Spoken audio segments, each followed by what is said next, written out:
Bonjour à tous, ravi de vous retrouver sur Public Sénat. Dimanche dernier, les experts mondiaux du climat, le GIEC, ont remis un rapport alarmant sur le réchauffement climatique.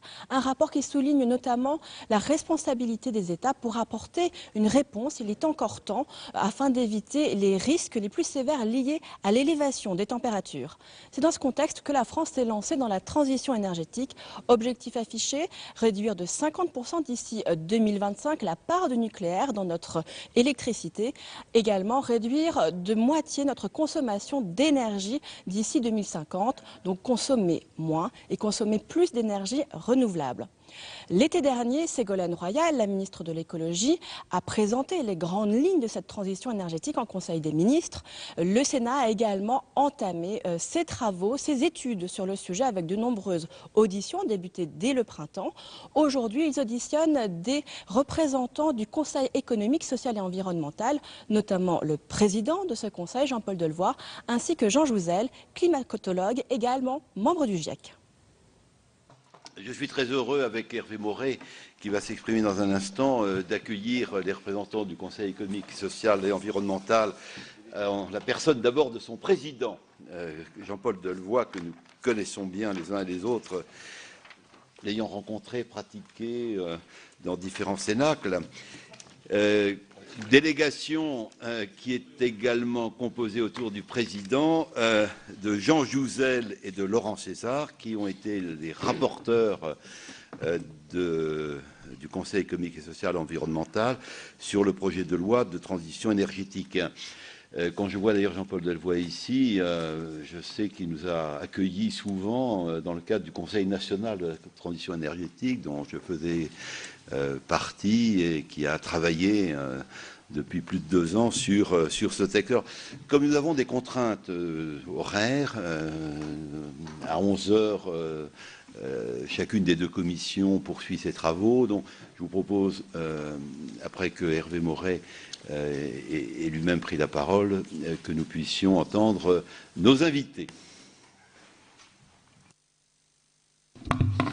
Bien, merci, Monsieur le Président de la Commission de l'économie, cher Jean-Claude. À mon tour, je voudrais me réjouir d'accueillir aujourd'hui le Président du Conseil économique, social et environnemental et les 2 rapporteurs de l'avis que vous avez rendu au mois de juillet sur le projet de loi relatif à la transition énergétique pour la croissance verte, Madame Hézard et Monsieur Jouzel, qui est par ailleurs, je le rappelle parce que c'est d'actualité, vice-président du GIEC, le GIEC qui a publié, pas plus tard que ce week-end, un nouveau rapport sur les perspectives plus qu'inquiétantes en matière de climat. Et je ne doute pas que nous en parlerons ce matin. Je voudrais dire quelques mots quand même sur ce projet de loi, puisque le Conseil économique, social et environnemental a souligné dans son rapport que c'était ce projet de loi, je le cite, une nouvelle étape de l'histoire de l'énergie de la France, une étape qui engage la France, je vous cite toujours, vers un nouveau modèle énergétique. Mais je crois, au-delà, que la philosophie de ce texte, nous allons parler ce matin et puis tout au long des prochaines semaines, est beaucoup plus large, puisqu'en fait, il embrasse toutes les questions qui fondent notre modèle de développement, que ce soit en matière de transport, en matière de production, en matière de croissance. Je crois, et le rapport du GIEC l'a clairement montré, qu'il n'est plus seulement à l'ordre du jour de bouger simplement la répartition du mix énergétique.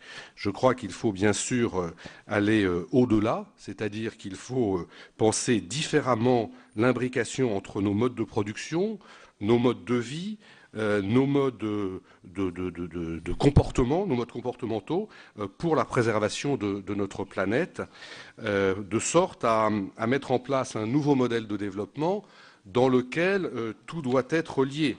L'énergie que nous produisons, notre façon de consommer, notre manière de nous déplacer, de nous loger, de nous chauffer et en quelque sorte de nous comporter. Et finalement, cette transition énergétique, Monsieur le Président, je crois que vous l'avez souligné aussi dans le rapport du Conseil économique, social et environnemental, c'est un premier volet, mais un volet bien sûr considérable, de ce qu'on appelle la transition écologique. la transition écologique qui doit nous conduire à passer d'une économie qui aujourd'hui s'appuie sur 2 facteurs de production, on a tous appris ça dans notre vie étudiante lointaine, le travail et le capital, à une économie qui repose sur 3 facteurs de production, le travail, le capital, fruit de l'investissement, mais aussi ce qu'on a insuffisamment pris en compte jusqu'à présent, le capital naturel, c'est-à-dire le capital que nous n'avons pas créé, mais ce capital sur lequel repose tout l'équilibre en termes climatiques ou en termes de diversité du vivant. Et je crois qu'il est urgent d'intégrer ce capital naturel dans le fonctionnement de notre économie. Et c'est cette approche intégrée qui est au cœur même de la transition énergétique et qui permettra de répondre aux défis très importants, tels que le réchauffement climatique que nous évoquions tout à l'heure, tels que l'indépendance énergétique, la limitation des risques environnementaux et bien sûr la prospérité de nos territoires. Alors j'observe que le Conseil économique, social et environnemental a eu à peu près la même approche que le Sénat sur la manière d'aborder ce texte, puisque vous avez confié, Monsieur le Président, à 2 sections du CESE l'examen de ce texte. Et au Sénat, c'est la solution qui a été retenue, puisqu'il y a une partie des articles qui sera examinée par la Commission de l'économie et l'autre par la Commission du développement durable. Et j'aimerais, avant de vous céder la parole, peut-être déjà poser quelques questions auxquelles je suppose vous répondrez dans votre intervention. Première question, vous avez émis de sérieux doutes sur les moyens financiers qui sont mis en œuvre dans le cadre de ce projet de loi. Est-ce que ces réserves sont susceptibles d'évoluer au vu des dispositifs qui sont dans la loi de finances pour 2015 ? Concernant les différents objectifs chiffrés en termes de part du nucléaire, en termes de gaz à effet de serre ou en termes d'énergie renouvelable, estimez-vous que les objectifs fixés sont réalistes, accessibles et selon quel scénario ? Nous sommes au Sénat, que vous connaissez bien, Monsieur le Président, et donc nous sommes très attachés à la notion de territoire. Que penser de la notion de territoire à énergie positive ? Est-ce que ce concept qui semble un peu flou peut avoir une réalité et à quelles conditions ? Pouvez-vous aussi nous parler d'une proposition qui est dans votre rapport mais qui n'a pas été reprise pour l'instant au Parlement, qui est la notion de livret de transition énergétique, qui peut, me semble-t-il, être très intéressante. Et puis, vous avez reproché au projet de loi en matière de transport d'être essentiellement axé sur le tout électrique.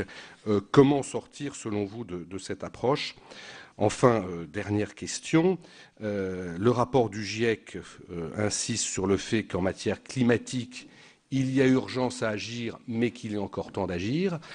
Et pensez-vous que ce projet de loi, finalement, peut y contribuer et à quelles conditions ? Voilà, Monsieur le Président, les quelques questions sur lesquelles, mais il y en a bien d'autres, vous serez certainement interrogé. Avant de vous céder la parole, j'ajoute une information donc matérielle, comme l'a dit le Président Lenoir. Donc nous avons des réunions de commission à 11h. En ce qui concerne les membres de la Commission du développement durable, donc nous quitterons la salle, que nous laisserons à la Commission de l'économie, pour nous rendre dans notre salle de commission, qui est la salle 67, donc à l'issue de l'audition. Bien, merci Hervé. Alors je confirme aux membres de la Commission des affaires économiques qu'il convient de rester ici pour entendre le candidat qui nous est proposé au poste de directeur général de l'ANRU. Et donc nous aurons également à nous prononcer à l'issue de cette audition. Je voudrais ajouter à la besace que porte maintenant le président du Conseil économique, social et environnemental quelques sujets qui relèvent plus particulièrement de la compétence de ma commission. Concernant le mix énergétique, évidemment, le grand débat porte sur la part qu'occupe le nucléaire dans l'offre en énergie. Nous avons observé qu'il n'y avait pas vraiment de consensus au Conseil sur cette question. J'aimerais savoir connaître votre opinion sur la réduction à 50% de la consommation énergétique finale d'ici à 2050 et d'autre part sur la baisse qui est programmée de la production d'électricité d'origine nucléaire à 50%. Un autre sujet important d'un point de vue économique qui tourne autour de la contribution au service public de l'électricité, la CSPE, dont le poids est déjà importants qui pèsent sur la vie économique. Or, il y a évidemment tout un débat autour de l'élargissement de l'assiette. C'est tellement facile d'aller chercher des recettes dans une contribution qui est une sorte d'impôt indirect, pas tout à fait indolore, parce que justement, son poids est en train de s'alourdir. Il y a d'ailleurs lié à la CSPE toute la question de la lutte contre la précarité énergétique. Et à cet égard, j'aimerais connaître votre opinion sur le développement des technologies mises en place aujourd'hui chez les particuliers, parce que les industriels déjà en bénéficient, permettant de mieux contrôler sa consommation. C'est donc tout le développement des réseaux intelligents, du compteur dit intelligent, sur lequel le rapporteur de la Commission des affaires économiques, Ladislas Poniatowski, sera intarissable, et le président de la Commission aussi, puisque nous avons porté tous les deux un rapport qui avait été fait à l'époque, avant que le gouvernement donne son feu vert au déploiement, qui est effectif aujourd'hui, des compteurs dits communicants. Une question également sur les ressources dont nous pouvons disposer, qui sont liées aux hydrocarbures non conventionnels. Je pense que Laurent César connaît bien ce sujet, pas forcément en particulier, mais je pense que c'est un sujet sur lequel vous avez eu l'occasion de travailler. Et enfin, sur les certificats d'économie d'énergie, bon, l'Assemblée nationale a mis en place un système. Est-ce que, selon vous, c'est un système qui peut être retenu? Autant de sujets, Monsieur le Président, Madame et Monsieur le rapporteur, sur lesquels vraiment votre avis va compter. Nous en sommes à un début d'examen. C'est la première réunion que nous tenons avec un invité sur ce sujet. Je vous laisse imaginer le nombre de réunions que nous allons avoir, certaines en commun avec notre ami Hervé Moret, mais nous avons voulu consacrer la place qu'occupe dans notre réflexion, dans notre travail, qu'occupe le Conseil économique, social et environnemental, compte tenu des travaux importants qui ont été menés et compte tenu de la qualité de ces rapporteurs. Monsieur le Président, j'ai le plaisir de vous donner la parole. Merci, Messieurs les Présidents, cher Monsieur Lenoir, cher Monsieur Moret. Vous comprendrez bien que je ferai une introduction et ensuite laissant le soin à mes deux rapporteurs, Laurent César et Jean Jouzel, de bien vouloir vous restituer les débats qui ont abouti à la rédaction de cet avis du Conseil économique, social et environnemental, mais de vous indiquer très clairement que, ainsi que vous le disiez, Monsieur Moret, nous avons très tôt, au Conseil économique, social et environnemental, et bien avant que ce projet de loi ne soit engagé, mobiliser la totalité des représentants de la société civile sur la problématique de l'énergie. Nous avons rendu un avis sur l'efficacité énergétique, sur la transition dans les transports, sur des programmations 2020-2050. Nous avons rendu un avis sur la loi de programmation. Ce qui veut dire simplement que la question que vous évoquiez, nous avons été très orphelins d'une campagne européenne qui n'a absolument pas posé le problème de l'Europe et de l'énergie. Nous avons du mal à susciter un débat politique qui, à nos yeux, nous paraît stratégique. C'est l'économie et la productivité, l'économie et l'industrie. Il est évident que si nous n'avons pas la maîtrise d'un coût énergétique en Europe, il n'y aura plus d'industrie énergivore dans 15 ans en Europe. C'est donc un problème syndical lourd, c'est un problème stratégique majeur. Et l'on voit bien qu'au moment où la géopolitique du monde est en train de complètement se bouleverser, avec une croissance durablement faible. Je suis de ceux, mais c'est une opinion purement personnelle, qui n'ait jamais cru ni au taux de croissance de M. Sarkozy, ni au taux de croissance de M. Hollande. Je crois que nous sommes plutôt rentrés dans un taux de croissance faible pendant quelques années. Nous sommes en mutation et en transition, et l'on voit bien que cette problématique de la croissance faible, du coût du pétrole faible aujourd'hui, de la problématique de la Russie, du Moyen-Orient, du rapport du GIEC, Jean Jouzel est le mieux placé pour en parler, qui montre à quel point aujourd'hui on peut encore essayer de rester à 2 degrés, et que si l'on veut rester à ce niveau-là, il y a un vrai débat à avoir sur l'utilisation des énergies fossiles. C'est quelque chose de tout à fait important. Et en même temps, de l'autre côté, je ne voudrais pas parler à la place de Jean Jouzel, de montrer qu'aucun scénario élaboré par le GIEC ne peut atteindre ses objectifs en se passant totalement de l'énergie nucléaire. Donc ça veut dire qu'il y a deux limites sur lesquelles nous devons être absolument attentifs, mais je voudrais que dans un moment où la société française est extrêmement marquée par des rapports violents, peut-être par un risque de radicalisation, de grâce, c'est un message que je fais passer de façon générale, toutes les réformes sont imposées comme punitives, anxiogènes, retrouvons l'enthousiasme de la transformation, l'enthousiasme de la mutation, parce que derrière il y a une vision. La transition énergétique, ce n'est pas une punition. C'est éventuellement un enthousiasme vers un mode de vie nouveau, vers un changement nouveau, dans lequel on doit mobiliser de façon positive les acteurs avec gagnant-gagnant. Donc essayons de retrouver, en dépassant les clivages, en essayant d'apporter un apaisement, en essayant d'avoir un débat sur les objectifs et pas sur les conséquences, d'essayer de ne pas rajouter une souffrance à une société qui aujourd'hui s'interroge sur le monde vers lequel nous allons. Et comme aujourd'hui la France peut avoir une formidable leadership mondiale, nous avons perdu la bataille du logiciel, nous pouvons encore gagner la bataille de la digitalisation industrielle que vous évoquez.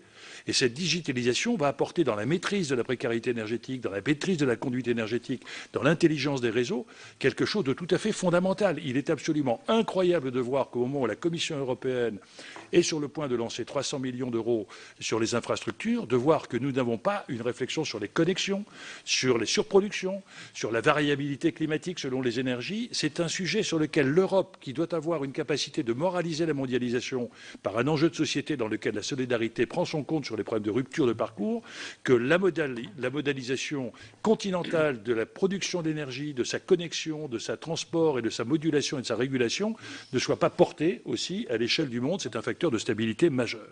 Je crois donc qu'il serait effectivement intéressant d'avoir ce type de débat. Combien cela coûte pour agir, mais combien ça coûte pour ne pas agir ?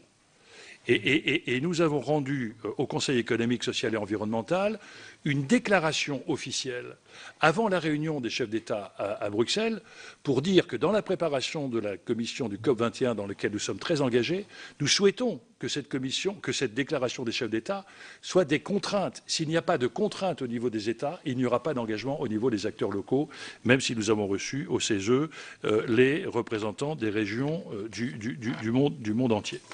Je voudrais enfin vous dire que nous avons très clairement exprimé le besoin que tout cela soit cohérent.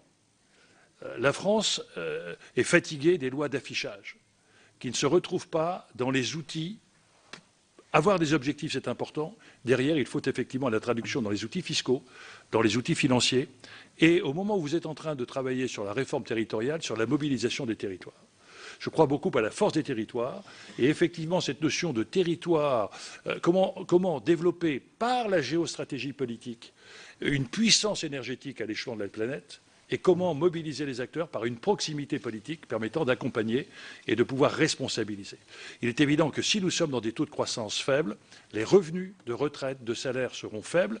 La vraie question, c'est comment être avec moins d'argent et être plus heureux. Ça veut dire qu'il va falloir maîtriser le reste à vivre. Et le reste à vivre, ça veut dire qu'il faudra maîtriser les flux énergétiques, eau, électricité, etc., etc., etc. Enfin, au moment où nous souhaitons la cohérence entre le territoire et l'Europe, et cette vision géostratégique et la cohérence entre la loi de finances, les lois de programmation et la fiscalité, effectivement, il y avait deux dissensus majeurs au sein de cet avis que nous avons restitué. Beaucoup de nos membres ne croyaient pas ou ne croient pas à la capacité de baisser la consommation d'énergie de 50% d'ici 2050, car ça paraît hors d'atteinte, c'est un débat.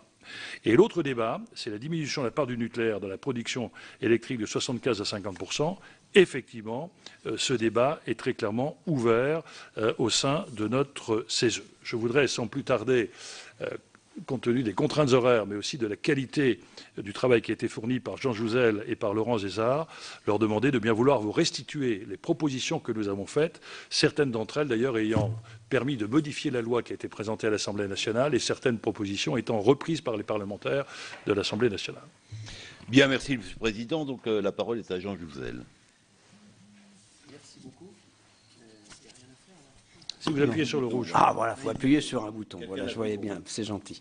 Merci beaucoup, bonjour à tous et à toutes ici. C'est vrai que je suis heureux, merci. C'est vrai que vous avez... C'est quand même pas que Jean Jouzel et puis Laurent Zézard qui ont écrit le rapport. Il y a quand même beaucoup de gens C'est vraiment un gros travail et il a été très bien aussi accepté au niveau du Conseil économique et social. Voilà, donc c'est vrai que je tiens à remercier les deux commissions. Nous avons travaillé ensemble. C'est quand même une différence par rapport à... Je ne sais pas pour vous, mais nous n'avons pas séparé les articles. C'est un point important. C'est-à-dire que nous avions effectivement deux commissions, mais nous avons traité, regardé tous les articles ensemble. Nous n'avons pas, disons... singulariser certains articles et les confier à une des commissions et les autres à l'autre. Ça peut être important, hein, je pense, dans la démarche. Alors, bon, évidemment, vous n'allez pas échapper, vous n'allez pas échapper à quelques mots sur la conférence de Copenhague. Très rapidement, d'abord, non, simplement une précision. Donc, je suis membre du bureau du GIEC et vice-président de son groupe scientifique. Donc, ça, c'est... Et donc, j'étais à Copenhague. Donc, l'idée de ce rapport de synthèse, effectivement, c'est de...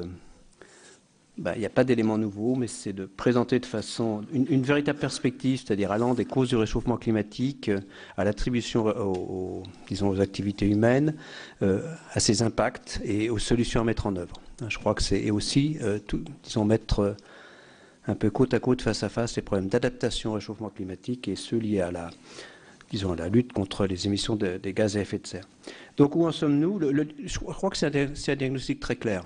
À savoir que si on continue sur la trajectoire sur laquelle nous sommes, nous risquons d'aller vers 4 degrés en moyenne à la fin du siècle, et ça se poursuivra par la suite.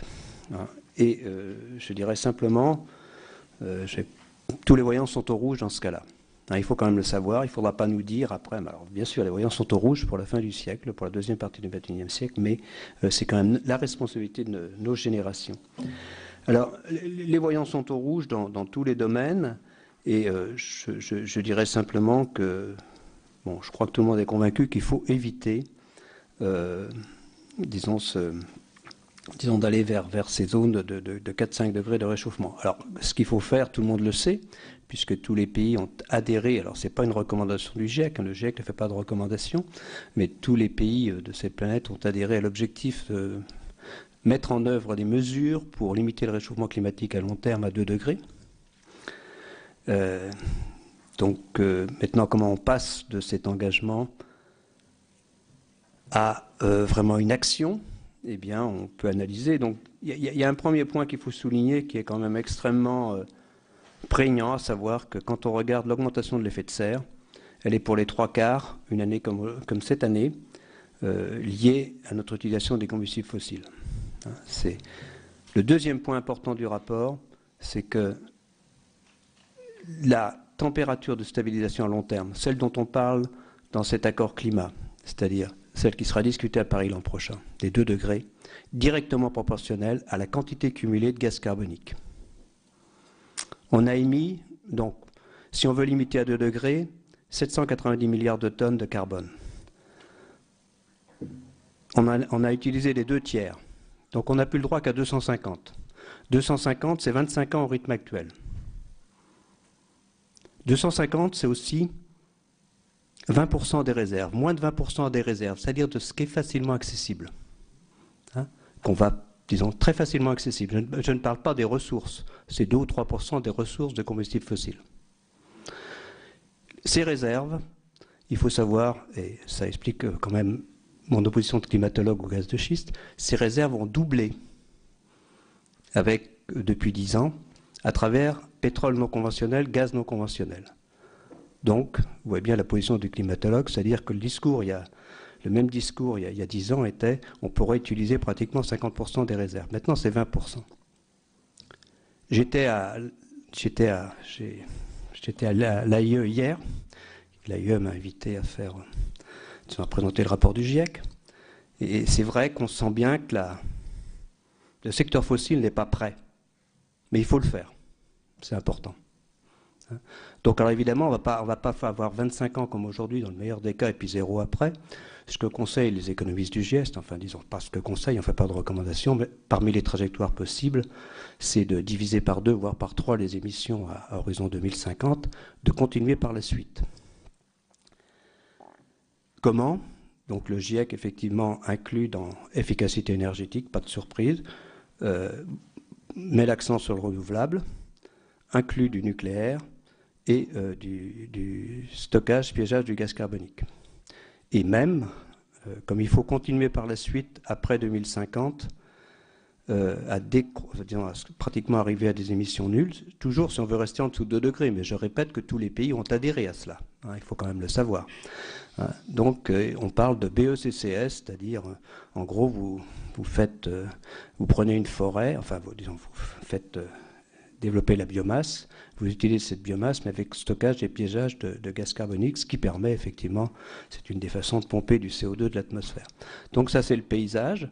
Et donc, pour revenir à votre question, oui, dans un contexte tel que celui-là, l'objectif facteur 4 pour la France à horizon 2050 est complètement dans la ligne de cette perspective de lutte contre le réchauffement climatique. Et c'est d'ailleurs pour ça que nous avons souhaité collectivement au niveau du CESE remettre cet objectif de façon explicite. Je dis, il y était de façon implicite, c'est exact, mais nous avons souhaité qu'il soit remis. Il y est d'ailleurs dans la loi. Je redis simplement que c'est complètement justifié si vous vous placez du point de vue du climat. Donc je pense que c'est normal, dans un monde où on attend une diminution par 2, voire par 3 à horizon 2050, que les pays développés fassent mieux. Donc voilà, ça c'est un premier point qui répond. Donc après je vais évoquer quelques points. Donc nous sommes partagés la tâche avec Laurence, je pense en très bon accord. Donc les points que je vais évoquer ne sont pas forcément évoqués dans la loi, mais ça mérite d'en dire quelques mots. Alors, et parfois il mériterait d'être évoqué. Donc sur l'Europe. Bon, disons évidemment, notre avis a été mis en place, avant les discussions européennes. On a bien noté que, disons, à horizon 2030, il y a cette diminution de moins de 40%, ce qui est, bon, certains disent c'est pas assez, disons, si on y arrivait, ce serait déjà pas mal. Il est contraignant. Par contre, nous aurions souhaité un accord contraignant sur efficacité énergétique et peut-être aussi sur renouvelable. En tout cas, sur une politique européenne cohérente avec la politique. Il s'agit de construire une Europe forte. Voilà, donc il y a quand même cet aspect. 20%, donc on parlait plutôt en 2020, intègre un objectif d'efficacité énergétique également à l'échelon national. Donc ça, c'est aussi important. Donc ça serait aussi intéressant de voir ce qu'on fait à horizon 2030 dans cette loi. Alors dans la loi, il y a 32% d'énergie renouvelable. Je pense que ça y est toujours, je n'ai pas vérifié, mais je pense. Donc c'est aussi quelque chose d'assez ambitieux et dont j'espère que ça sera préservé. La politique européenne, alors là, c'est quand même pour nous, elle est... Bon, je pense, enfin, moi j'avais participé aussi au rapport sur la transition énergétique avec Catherine Tissot-Coll. Elle n'est pas simplement de discuter d'objectifs, elle devrait être une véritable politique de l'énergie. Ce qui nous manque au niveau de l'Europe, c'est de façon simple, il n'y a pas de politique de l'énergie. Ce n'est pas simplement de s'échanger l'électricité quand il y a trop de produits dans un pays, moins dans l'autre. C'est pas ça. C'est pas ça une politique énergétique. C'est penser investissement, c'est penser stratégie. Et bon, nous regrettons, je pense, qu'il n'y ait pas de véritable stratégie européenne en termes de l'énergie. Donc, bon, les objectifs européens, je pense qu'ils sont endossés maintenant, mais ils sont importants. Et là aussi, il est important que disons, ils soient vraiment suivis par nos représentations nationales et endossés complètement. Le dernier point, enfin les deux derniers points sont la recherche. Évidemment, je suis avant tout un chercheur. Dans mon domaine de recherche, ce sont plus les variations passées du climat. La recherche a besoin... Alors, quand on parle de recherche, dans ces domaines, je suis persuadé que beaucoup ces objectifs ne seront atteints que si on réussit à innover. C'est aussi porteur d'innovation, de recherche, de développement. Je le crois aussi de recherche fondamentale. Et c'est ce tissu qu'il faut mettre en place, parce qu'il n'y est pas vraiment, mais il ne faut pas oublier la recherche fondamentale, sur ces aspects énergie, mais aussi sur d'autres aspects beaucoup plus larges, sociétaux, et sur des aspects dont je pense qu'ils sont très bien qu'ils apparaissent dans la loi, c'est-à-dire, disons, toute l'économie circulaire. Disons, je pense qu'il est très bien qu'il y ait dans ce projet de loi un chapitre consacré à l'économie circulaire. Nous en avons parlé dans notre rapport, et je pense important que l'économie circulaire fasse aussi l'objet vraiment c'est pas simplement pour le climat dans ce cas-là, hein, c'est pour l'ensemble des ressources, mais on peut élargir le propos de la nécessaire vigilance vis-à-vis de notre environnement à l'ensemble des ressources. Et on avait un peu le regret que dans ce projet de loi, j'en terminerai là, eh bien, ces aspects économie circulaire étaient, je dirais, limités aux déchets. Il y a beaucoup mieux à faire dans un projet de loi où on parle d'économie circulaire que de simplement parler des déchets. On voit bien pourquoi, hein, parce que les déchets, c'est important aussi, mais il y a beaucoup mieux à faire et beaucoup plus large à faire, peut-être aussi, que de le limiter aux déchets. Voilà, j'en terminerai là. Merci. Bien, merci beaucoup pour cette présentation très concise. Sans faire rebondir le débat, il y a 2 points importants que vous avez soulignés, c'est l'Europe.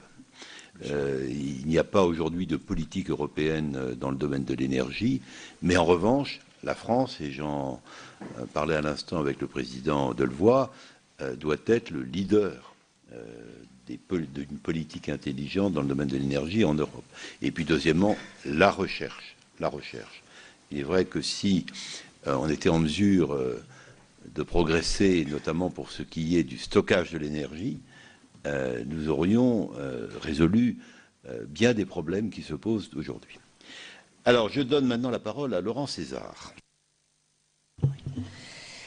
Donc, dans notre avis, un axe nous a guidés profondément et a rassemblé l'ensemble des conseillers du CESE, c'est celui de la hiérarchisation des objectifs. Il nous semble important, en effet, que pour que nous puissions atteindre les engagements qui ont été pris par la France en matière de réduction des gaz à effet de serre, que l'ensemble des mesures qui sont proposées dans la loi soient hiérarchisées. Il nous semble qu'il y a des objectifs de court terme qui peuvent être rapidement mis en œuvre pour obtenir des résultats aussi assez rapides.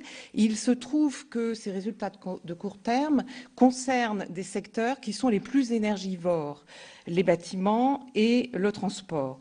Et puis, il y a des résultats et des objectifs qui sont de plus long terme, qui vont demander des travaux collectifs dans la durée, qui vont demander une véritable pédagogie pour être capable de qualifier notamment les différents scénarios de mix énergétique et qui vont nécessiter donc plus de temps et je dirais de suivi dans la durée. Donc, cette hiérarchisation, elle nécessite évidemment une très grande cohérence entre les réglementations, entre les projets de loi, une transparence dans le suivi des décisions qui sont prises, des résultats obtenus, et puis, je dirais, du suivi dans la durée. Et nous savons, dans le secteur de l'énergie, à quel point le travail et la prise en compte du long terme est un facteur important de réussite pour un pays, quel qu'il soit. Mais la France en a fait, on a bien tiré expérience puisque nous pouvons dire que nous bénéficions aujourd'hui de toutes les décisions qui ont été prises il y a fort longtemps, avant-guerre pour ce qui est d'engager la recherche sur le nucléaire et après-guerre pour ce qui est d'engager notamment tous les travaux sur les grandes infrastructures de production d'énergie qui existent aujourd'hui, qui nous permettent d'avoir une énergie qu'on peut qualifier de bon marché aujourd'hui. Alors, le secteur du bâtiment est le premier secteur sur lequel des mesures concrètes sont proposées. Nous avons apprécié cette présentation dans la loi et nous avons aussi noté que la notion de performance énergétique du bâtiment qui apparaît à travers ces mesures est une notion qui est de nature à mobiliser l'ensemble des acteurs concernés par la problématique de l'efficacité énergétique dans les bâtiments.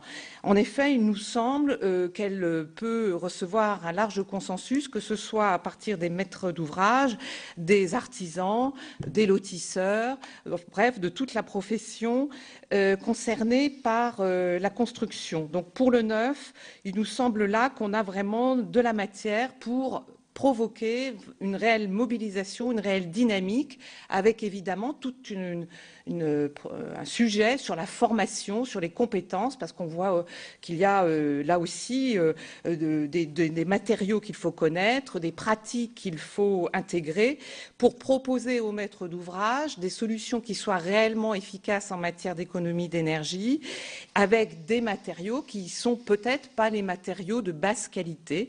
Donc on voit que c'est un travail d'ensemble qui doit être fait pour réellement avoir les bâtiments efficaces en matière d'énergie dans la durée. Le sujet qui est plus compliqué, c'est celui de la rénovation. Donc, nous sommes un petit peu interrogatifs sur tout l'accompagnement financier et sur le réalisme des mesures financières qui sont proposées pour accompagner tout ce volet de la mise à niveau, si je puis dire, des bâtiments anciens. Il y a plusieurs questions que nous avons notées, notamment comment faisons-nous pour inciter les propriétaires à engager des travaux de rénovation qui sont coûteux, alors que par ailleurs les loyers sont plutôt contraints. Donc on a un vrai sujet sur la façon dont les propriétaires, qui sont parfois des personnes pas forcément très argentées, et donc une cohérence, là encore, pour permettre que ces investissements sur les bâtiments anciens puissent être faits avec une incitation qui soit vraiment efficace. Nous avons aussi identifié le problème des personnes qui sont en difficulté. Je crois que ça a été tout à fait pris en compte dans les travaux au niveau de l'Assemblée nationale, mais il nous semble important d'abord, malheureusement, souvent les bâtiments, les logements énergivores sont les logements dans lesquels des personnes en difficulté habitent. Donc, il y a deux sujets à traiter. D'une part, la façon dont on aide des personnes qui sont en difficulté à honorer leurs factures d'énergie. Et là, on pense que les propositions qui sont faites en matière de chèque énergie peuvent régler ce sujet-là, mais en aucun cas le chèque énergie ne répond à la question de comment on rénove et comment on met en état, si je puis dire, les bâtiments, ces logements énergivores. Et donc, il ne faut pas mélanger, à notre avis, les sujets. Et le chèque énergie doit être consacré au problème du paiement de l'énergie pour les personnes en difficulté, mais c'est d'autres mesures qui doivent être prises pour travailler, si je puis dire, en amont et faire que ces bâtiments, ces logements, soient des logements qui permettent une moindre consommation d'énergie. Et puis, bon, on a aussi bien identifié que l'accompagnement des personnes en difficulté ne fait pas l'objet de cette loi. Il y a tout un dispositif avec les services sociaux, tous les acteurs de proximité qui doivent être en situation de pouvoir aider ces personnes à sortir de leur situation. Donc on a essayé au CESE de bien identifier les sujets et de ne pas faire un amalgame en pensant qu'il y avait une solution miracle qui allait tout régler. Pour ce qui est du transport, deuxième sujet important pour nous, puisque c'est un secteur qui est également très consommateur en énergie. Donc, notre première réaction a été de dire que nous n'étions pas favorables au tout électrique dans le domaine du transport. Et nous avons, je crois, été entendus, puisque dans la dernière version que j'ai eue sous les yeux, je crois qu'il y a eu une ouverture très importante qui a été faite, de façon à pouvoir d'ores et déjà ne pas éliminer des solutions qui existent et qui sont économes en impact sur l'environnement. Je pense notamment aux solutions hybrides, je pense aux solutions qui utilisent du gaz naturel véhicule ou du biométhane carburant. Et nous avons aussi proposé que la réflexion permette que la solution électrique se révèle une solution intéressante dans la durée pour des usages bien précis. Et pour ça, il faut continuer à travailler pour qu'on ait vraiment une bonne vision sur l'ensemble de la solution électrique, depuis les matériaux qui sont utilisés pour les batteries, le lithium qui est fourni dans des pays lointains, jusqu'à l'impact sur les réseaux électriques, et puis enfin le retraitement de ces batteries. L'idée étant qu'une très bonne idée aujourd'hui doit se révéler une très bonne idée demain. Et donc il nous semble important que les travaux, notamment en matière de recherche, continuent à s'opérer pour que cette solution-là, sur des usages bien identifiés, puisse se révéler dans le long terme intéressante. Mais l'autre thème que nous avons développé, c'est finalement un travail de déterminer les solutions adaptées à la géographie et à l'usage. Et on voit bien que pour le grand transport, ou les voyages en dehors de l'urbain, il y a d'autres solutions à prévoir. Nous avons aussi considéré qu'il fallait bien sûr continuer à être dans l'ouverture et regarder ce qui se passe ailleurs, dans les pays étrangers. Il y a des solutions très intéressantes qui peuvent aider nos propres travaux. Les carburants deuxième génération, par exemple, qui font l'objet de recherches avancées, pour nous aussi sont intéressants. Nous avons considéré au CESE qu'il fallait certainement arrêter les carburants première génération qui aujourd'hui ne répondent pas à nos objectifs de réduction des impacts sur l'environnement. D'autre part, nous avons aussi considéré que sur ce sujet-là, les pratiques sont en train d'évoluer. Les jeunes générations n'ont plus du tout le même rapport que nous pouvons avoir avec la voiture.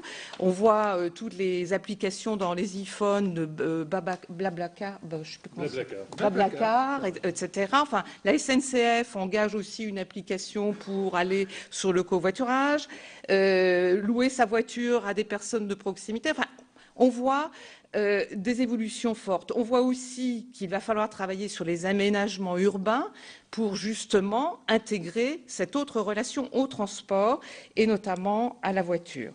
Donc, deuxième sujet qui, pour nous, comporte des actions de court terme qui peuvent être immédiatement mises en œuvre et puis des travaux à poursuivre pour travailler là encore sur tous les types de transports et avoir une vision de moyen et de long terme.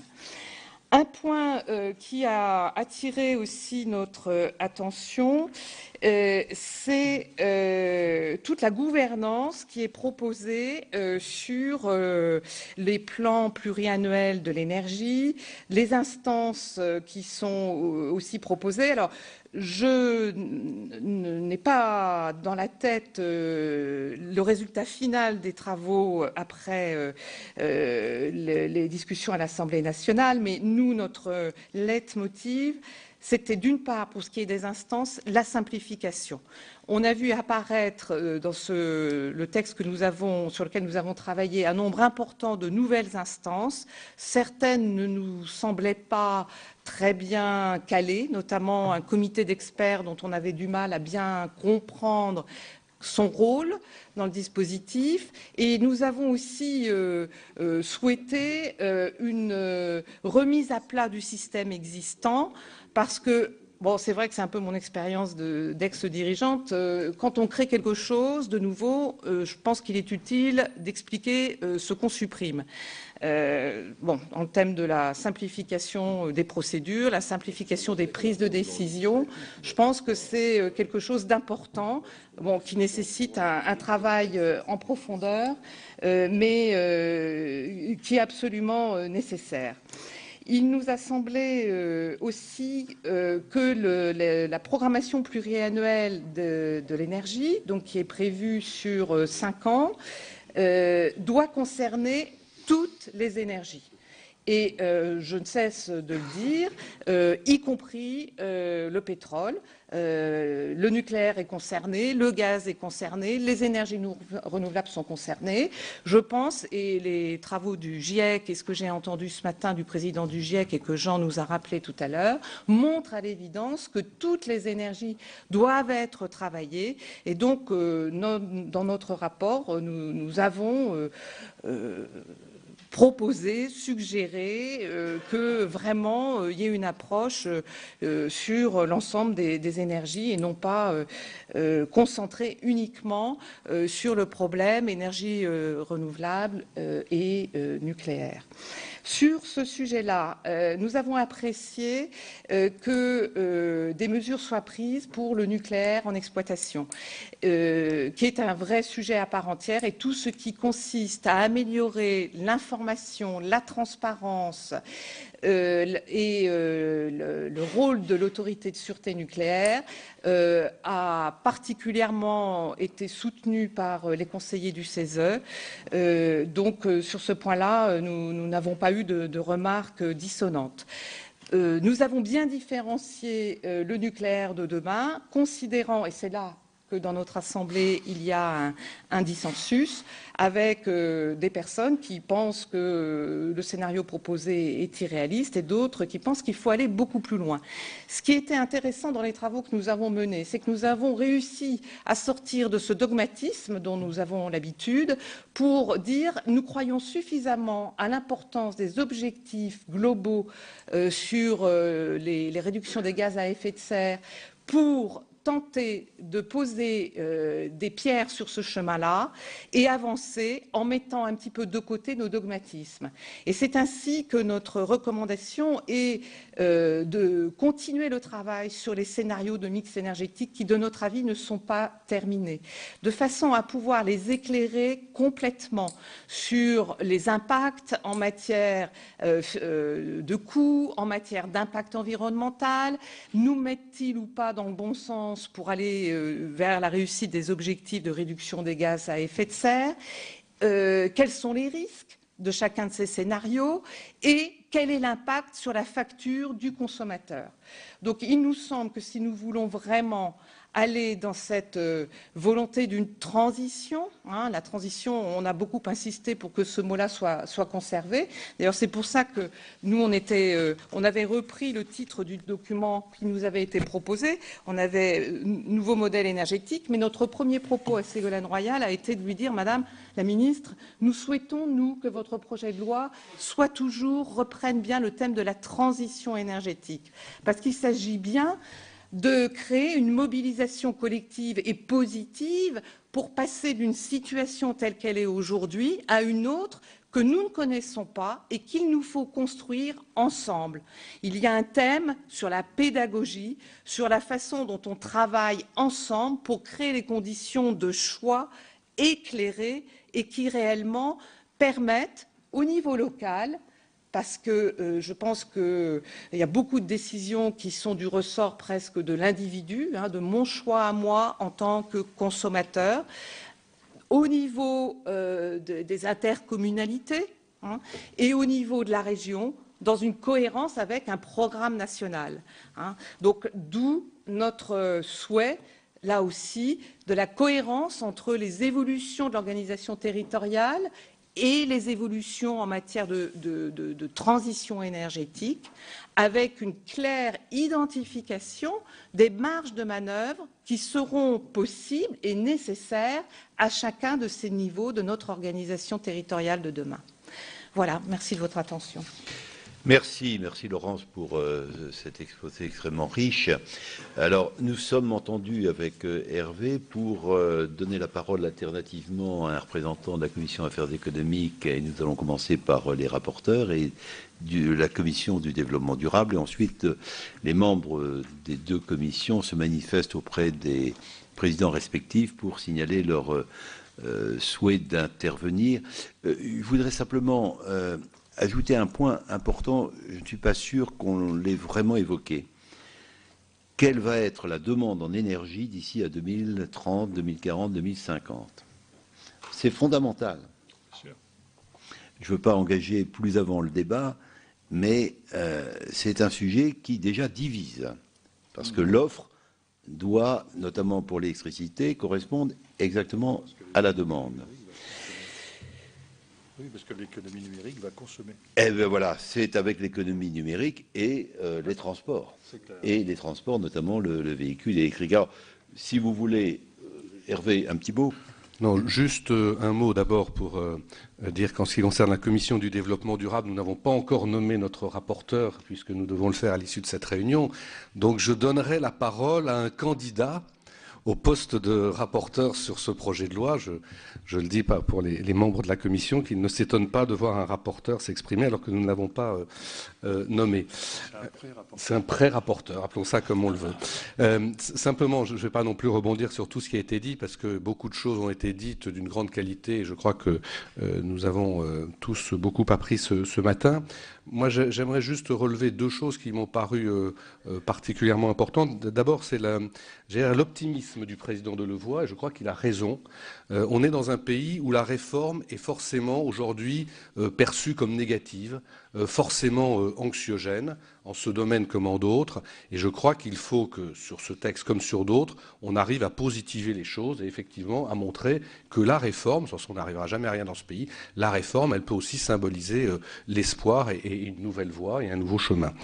Et quand vous disiez, Monsieur le Président, tout à l'heure, qu'on avait toujours tendance à regarder combien ça coûte d'agir sans voir combien ça coûte si on n'agit pas, ça aussi c'est quelque chose qui est important. Et je crois qu'il faut que l'on regarde davantage quand on met de l'argent sur un projet quel qu'il soit, un dossier quel qu'il soit, en ayant, comme on le fait quand on est, ça m'est arrivé dans ma vie, des chefs d'entreprise, en ayant une colonne dépenses et une colonne retour, c'est-à-dire en fait apprécier les choses en termes d'investissement et pas en termes de dépenses pures et dures. Alors c'est vrai que c'est pas facile quand l'argent est rare. Madame le rapporteur le disait pour les ménages, mais c'est vrai aussi pour nos collectivités. C'est vrai que ça n'est pas facile aujourd'hui de devoir mettre de l'argent sur des projets aussi importants que ceux-là ou d'autres, mais il faut vraiment avoir cette approche, je crois, en termes d'investissement et pas de dépenses. Voilà, donc on peut, Monsieur le Président, donner la parole au vrai rapporteur, au sens où lui a été désigné, Monsieur Poniatowski. On va commencer par celui qui est désigné par la Commission des affaires économiques, Ladislas Poniatowski. Merci, Monsieur le Président. Oui, je vais essayer d'être pas trop long pour laisser la parole à mes collègues. Simplement, d'abord, au Président Delevoye, je voudrais te dire, Jean-Paul, merci d'avoir bien placé ce texte dans un contexte économique qui est celui que nous connaissons, que ce soit le contexte français, européen et mondial, qui va connaître durablement un taux de croissance faible. Et merci de l'avoir rappelé. Et tu as rappelé 2-3 autres choses. Je me suis délecté en t'entendant. Est-ce que je peux poser 5 questions précises? La première, Monsieur le Président, vous nous l'avez rappelé, certains membres du Conseil ont exprimé un certain nombre de réserves sur la part du nucléaire dans le mix énergétique. J'aurais aimé savoir quelles étaient ces réserves et j'aurais aimé savoir, parce que j'ai eu le temps de regarder un tout petit peu, je crois qu'il y a eu même des réserves et des interrogations sur la constitutionnalité du plafonnement proposé de la production nucléaire à sa capacité actuelle. Pouvez-vous me le confirmer? Et oui, lesquelles? Deuxième question. La CSPE qu'a évoqué le président Lenoir. Vous aviez préconisé une amélioration de la lisibilité et la transparence du fonctionnement de la CSPE. On sait tout que c'est un truc monstrueux qui ne cesse de grandir et qui est supporté par les citoyens ou les entreprises dans leur facture d'électricité. Et puis vous avez eu le temps d'apprécier la proposition qui est dans le texte de loi de créer un comité de gestion de la CSPE. Est-ce que vous êtes allé plus loin ? Dans les travaux que vous évoquiez tout à l'heure, est-ce que vous êtes allé plus loin sur cette mise à plat de la CSPE, sur l'élargissement de l'assiette, sur faire appel à d'autres énergies éventuellement pour payer cette facture importante? Troisième question. Et là, je sais que vous êtes allé plus loin, mais vous ne l'avez pas tellement évoqué dans votre texte. Et C'est normal que le président Lenoir y ait fait allusion parce qu'il a beaucoup travaillé là-dessus avec son collègue député Bataille. Les hydrocarbures non conventionnels. Bon, on ne peut pas y faire abstraction. Je voudrais savoir si le Conseil économique et social s'est prononcé sur l'opportunité de savoir ce qu'il y a dans notre sous-sol. Je ne parle pas encore de l'exploitation, je parle de l'exploration. Cherchez à savoir jusqu'où avez-vous effectué des recherches. Je sais que ça n'est pas dans le rapport sur sur la transition, mais je sais que vous avez fait des recherches là-dessus. Quatrième question, le système des certificats d'économie d'énergie. Vous avez souhaité que ce soit simplifié. Est-ce que le dispositif, les députés ont fait un bon travail puisqu'ils ont amélioré et ils ont même inventé, puisque ce n'était pas prévu initialement dans la loi, est-ce que le système adopté par l'Assemblée nationale, vous avez eu le temps de voir si ça va dans le sens que vous souhaitiez ou non? Parce que j'ai cru comprendre que vous aviez eu largement le temps d'examiner le texte initialement, mais bien sûr, vous n'avez pas eu le temps de voir, d'examiner les travaux de nos collègues parlementaires de l'Assemblée nationale. Et enfin, dernier sujet, je reste sur la part, chers collègues, concernant la Commission des affaires économiques. L'article 7 bis du projet de loi prévoit pour les consommateurs bénéficiant du tarif social d'électricité et du gaz une mise à disposition et surtout un affichage en temps réel. Bon, je suis personnellement très réticent à ça. Je pense que c'est quasiment impossible. Je pense que ça va être des dépenses coûteuses et je pense que nous ne saurons pas bien l'utiliser. Là aussi, avez-vous travaillé, avez-vous réfléchi, avez-vous préconisé certaines mesures? Merci, Monsieur le Président. Bien, merci, Monsieur le rapporteur. Et puis, on va donner peut-être la parole tout de suite à Louis Nègre et je propose ensuite qu'il y ait une réponse globale. Est-ce qu'on fait une réponse spécifique au rapporteur? C'est mieux et après, on fait comme ça. Donc, Monsieur le presque rapporteur, Louis Nègre. C'est ça.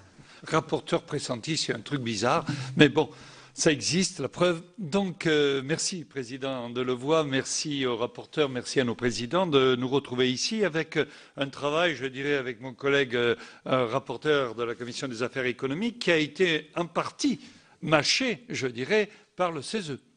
Et donc, merci pour la qualité de ce qui a été fait à ce niveau-là. Alors, quant à moi, vous parlez de pédagogie, je crois à juste raison.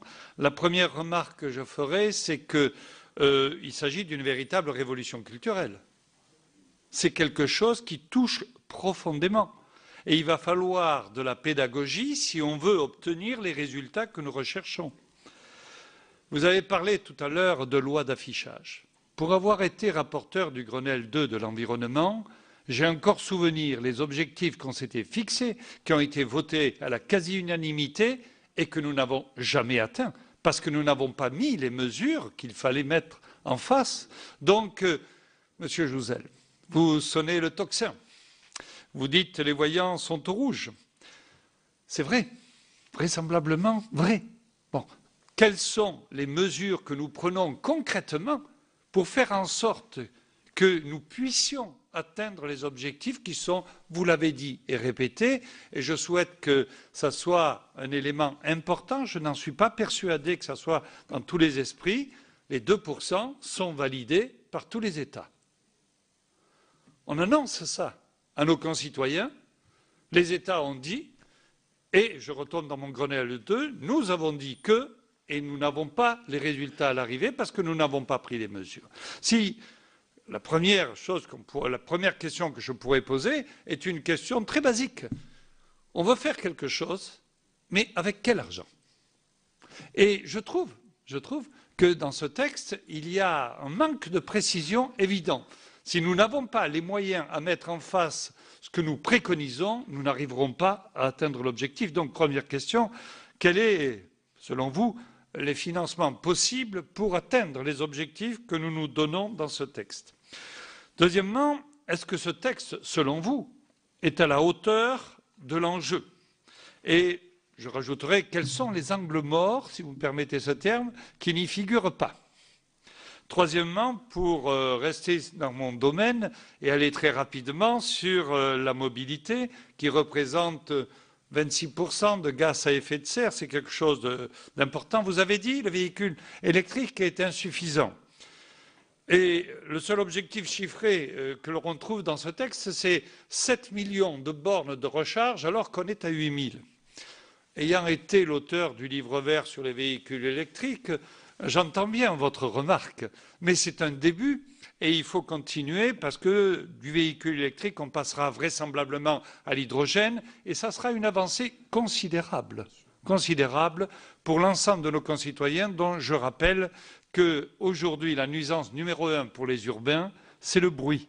Avec un véhicule électrique, vous n'avez plus de bruit. La nuisance numéro 2, c'est la santé, la pollution. Vous avez annoncé 42 000 morts prématurées en France, vous ne les avez plus non plus. Donc, le véhicule électrique, c'est insuffisant. Je suis d'accord pour qu'on ouvre effectivement sur l'ensemble des énergies et vos propositions me paraissent aller dans le bon sens. Je dirais, est-ce que vous pouvez être un peu plus précis pour intégrer à la fois cette mobilité électrique et atteindre, là encore, les objectifs qu'on s'était fixés. Et puis, finalement, une dernière question. Je n'ai pas le temps, je pense, d'évoquer l'économie circulaire, où là encore, est-ce qu'on est assez à la fois réaliste et ambitieux dans cette économie circulaire que tout le monde appelle de nos voeux, mais je terminerai sur la qualité de l'air. Donc, l'option qui est retenue par la France est-elle compatible avec les objectifs de l'Europe? Première question. Et deuxièmement, une remarque. Hier, j'avais l'occasion de déjeuner avec le président de Peugeot, PSA. Et il nous a dit quelque chose qui m'a beaucoup impressionné. Il nous a dit que les normes que préparait la Chine, qui est très en retard, les normes que prépare la Chine pour 2020 en pollution de l'air seront beaucoup plus difficiles à atteindre que les nôtres. C'est-à-dire que l'industrie chinoise est en train de se mettre en ordre de bataille pour avoir des normes de demain matin, pas aujourd'hui, mais de demain matin, qui seront plus sévères que les nôtres. Qu'en pensez-vous? Et que peut-on faire à notre niveau? Bien, écoutez, je propose que nos deux rapporteurs du Conseil économique, social et environnemental répondent à ces différentes interventions. Vous voulez reprendre votre respiration? Mais juste après. Non, mais juste après, comme je l'ai dit. Non, mais nous avons entendu des propos extrêmement intéressants. Écoutez, comme d'habitude, on donne d'abord la parole pour une réponse au rapporteur et ensuite, bien sûr, et j'ai noté déjà un certain nombre de demandes d'intervention, je n'ai pas noté celle de Martial Bourquin.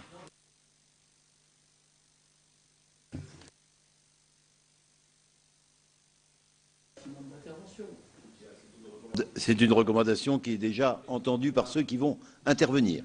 Alors, Laurence. Bon, alors je vais essayer de faire vite. Donc, la part du nucléaire dans le mix énergétique, bon, c'est vrai, dans notre Assemblée, il y a deux visions. Certains qui trouvent que la part du nucléaire doit être la plus basse possible et que ce qui est prévu est encore beaucoup trop important.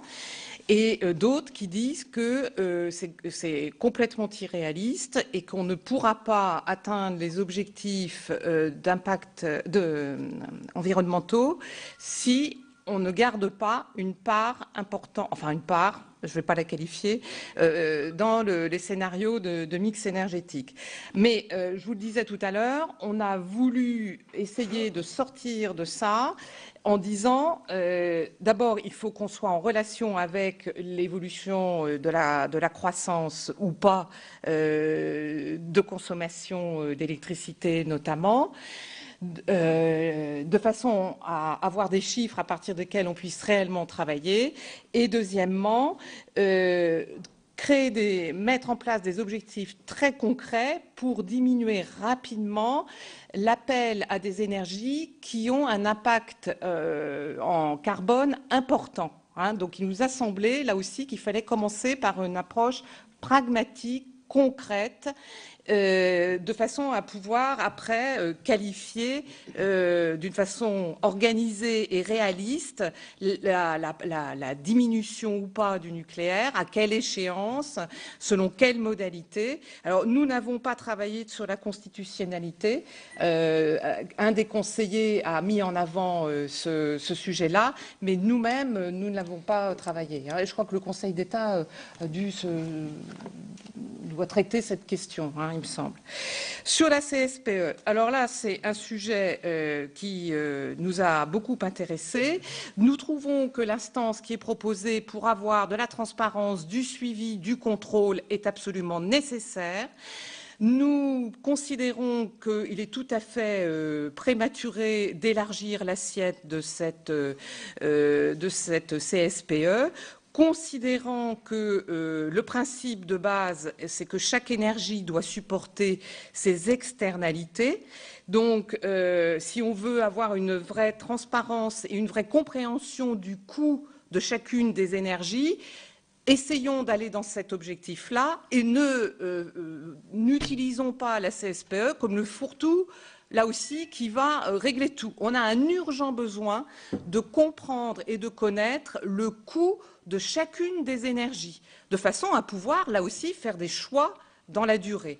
Donc, l'instance créée nous semble importante pour nous donner de la visibilité sur l'utilisation de cette CSPE. Est-ce qu'elle répond aux objectifs qui ont été fixés, et d'autre part, évitons de faire porter par les consommateurs d'une énergie le poids d'une autre énergie.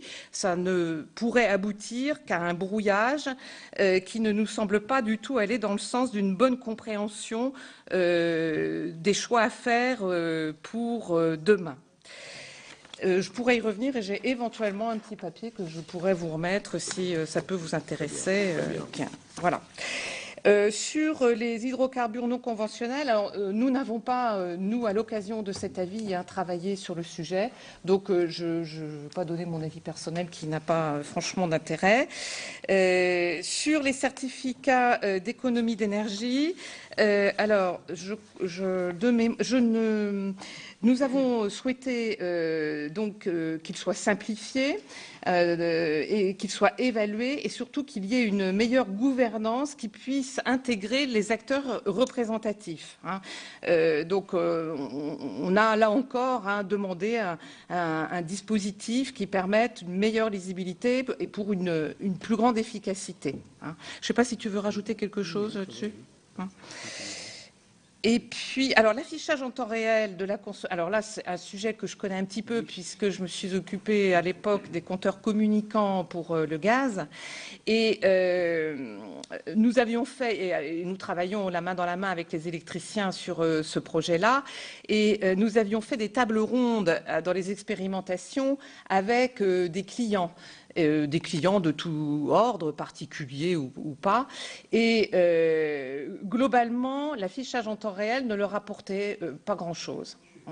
Donc, par contre, ce qu'ils ont trouvé comme étant vraiment un plus, et d'ailleurs je crois qu'il y a d'autres fluides qui le font sur les factures, c'est quand on voit les évolutions des consommations sur voilà, sur 1 an, 2 ans et 3, et on voit la saisonalité, et voilà, ça c'est pour ceux qui s'intéressent réellement à mieux comprendre la façon dont on consomme, ça a été un plus. Alors, je ne dis pas que demain ou après-demain, avec l'évolution des techniques modernes, ça ne sera pas quelque chose qui devra être déployé, mais dans un premier temps, ça n'est pas ce qui est remonté des tables rondes que nous avions faites à l'époque sur ce sujet-là.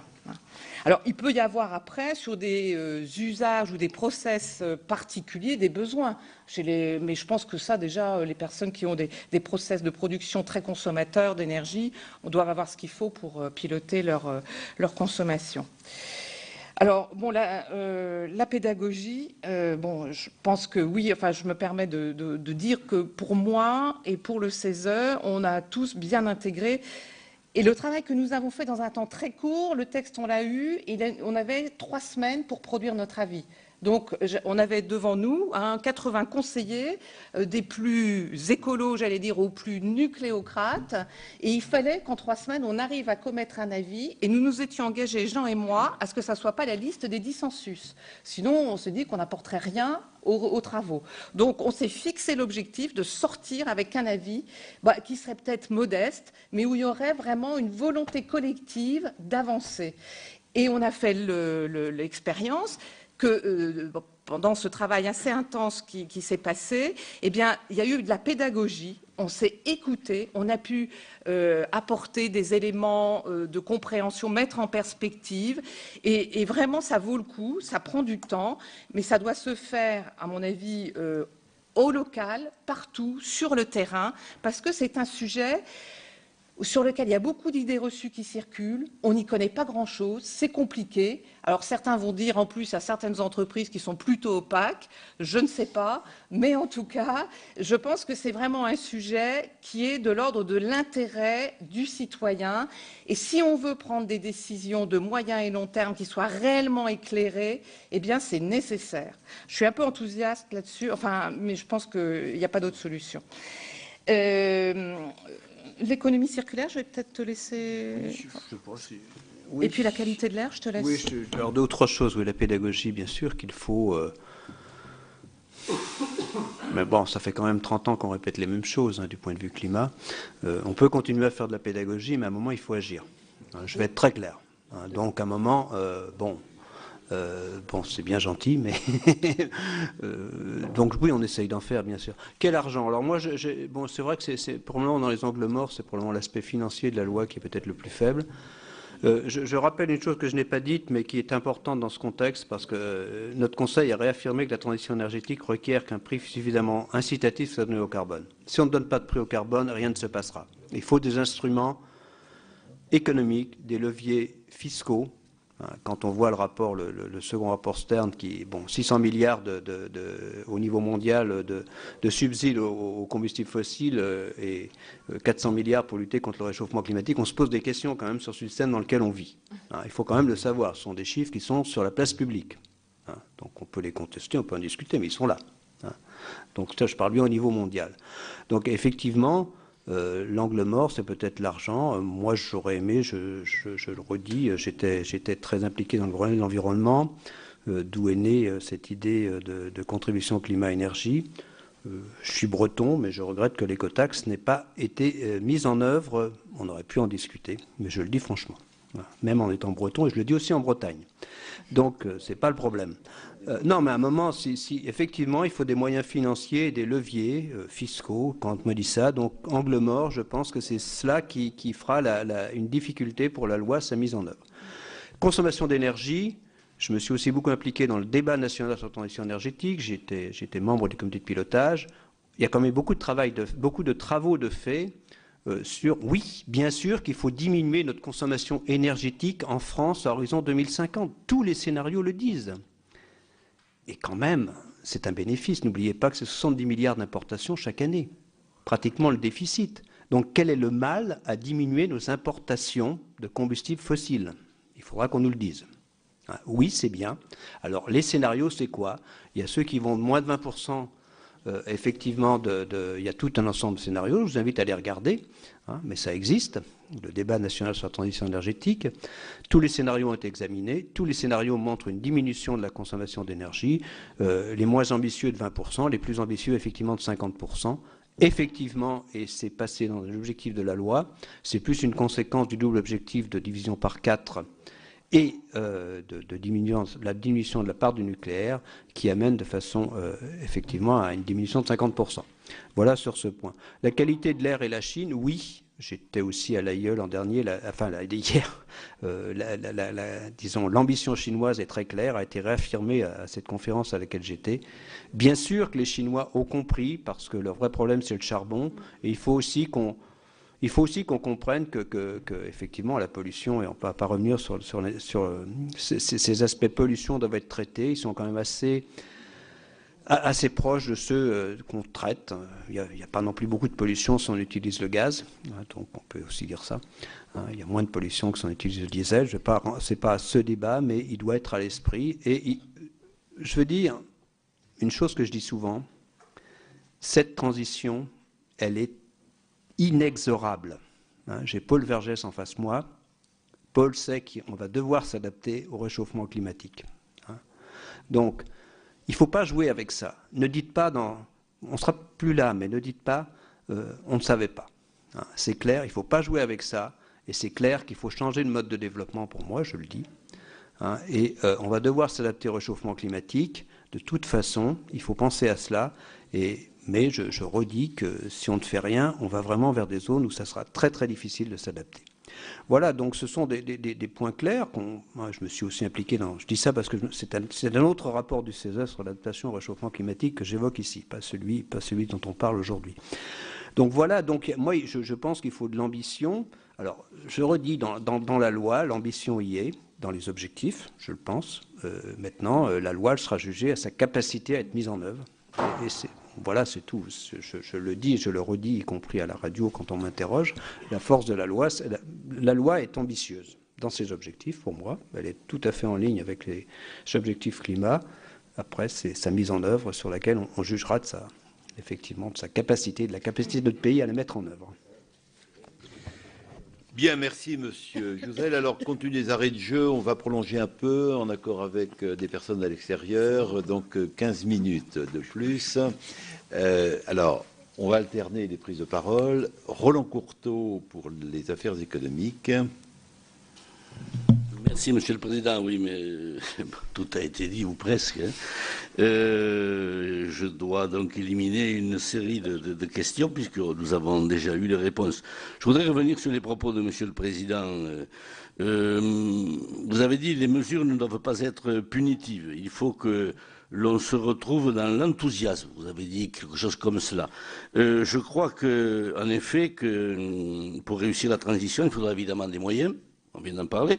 Mais je crois également que, au-delà des principales dispositions du texte, c'est-à-dire l'efficacité énergétique, le développement des énergies renouvelables, les mesures spécifiques au transport, etc., pour réussir la transition, il va falloir non pas entrer dans une logique répressive, mais plutôt mettre en œuvre une véritable politique de la pédagogie et j'allais dire d'accompagnement. Si nous voulons révolutionner les comportements. Je crois qu'il va falloir recueillir d'abord l'adhésion de nos populations et du plus grand nombre. Et pour cela, rappeler peut-être que la transition énergétique représente un levier de sortie de crise, peut-être le plus efficace et peut-être le plus rapide, mais aussi peut-être le moteur du renouveau industriel.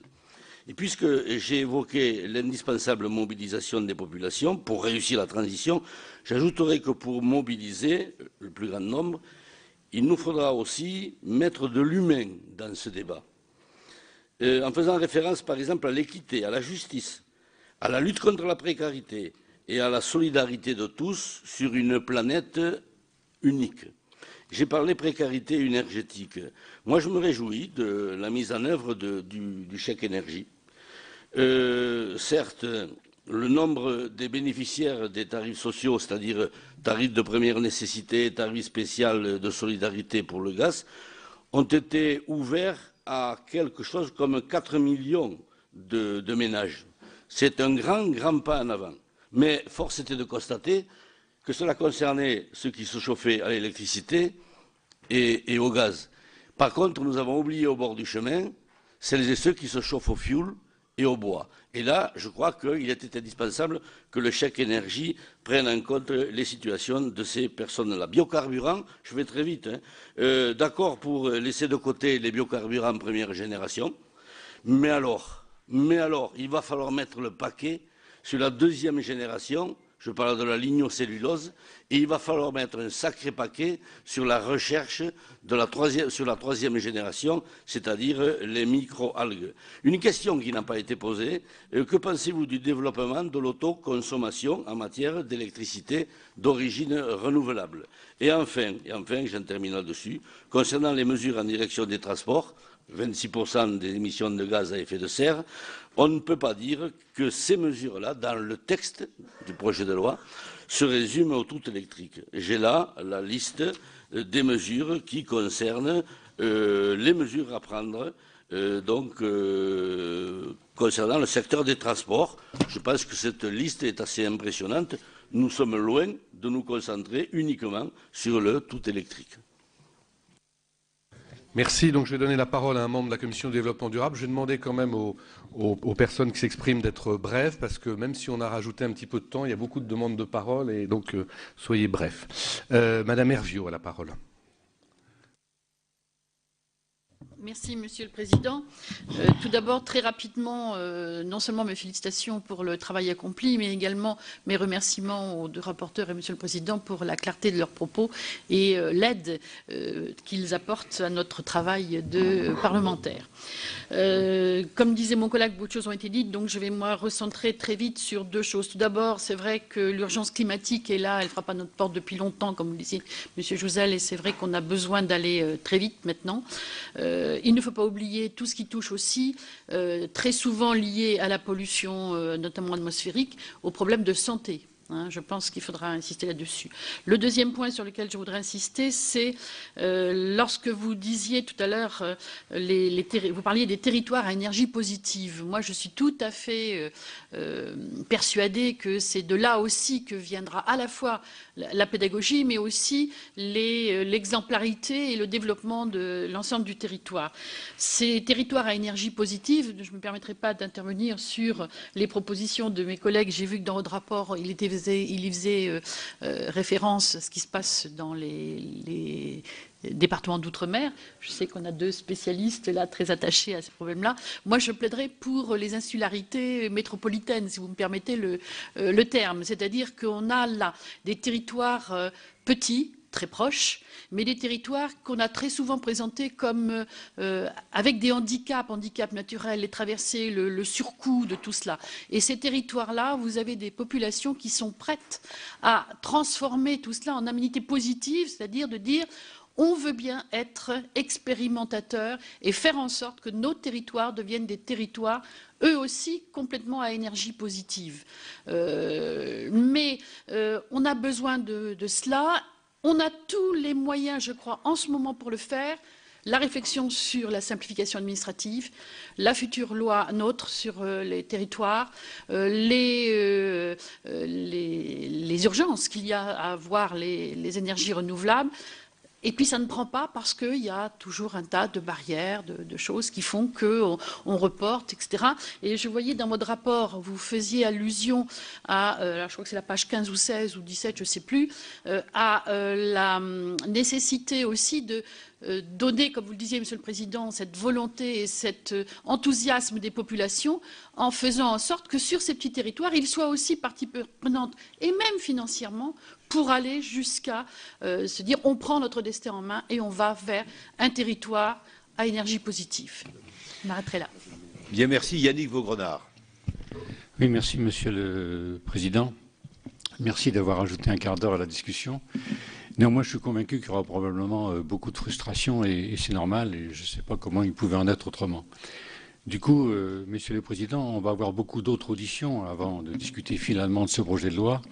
Je m'interroge sur le fait de l'intérêt qu'il y aurait à auditionner à nouveau le président du CESE en particulier à la fin de l'ensemble de nos auditions avant que nous ayons à en débattre en séance plénière. Ça me semble intéressant parce que ça permet d'avoir des avis de la société civile qui ne sont pas des positionnements tactiques qui peuvent exister ici ou là, nous le savons bien, et ça me semblerait intéressant, enfin moi je serais preneur en tout cas, de nouvelles auditions à la fin des auditions que nous aurons réalisées. Le débat qui nous préoccupe aujourd'hui est un débat bien sûr politique majeur pour nous-mêmes et pour les générations futures.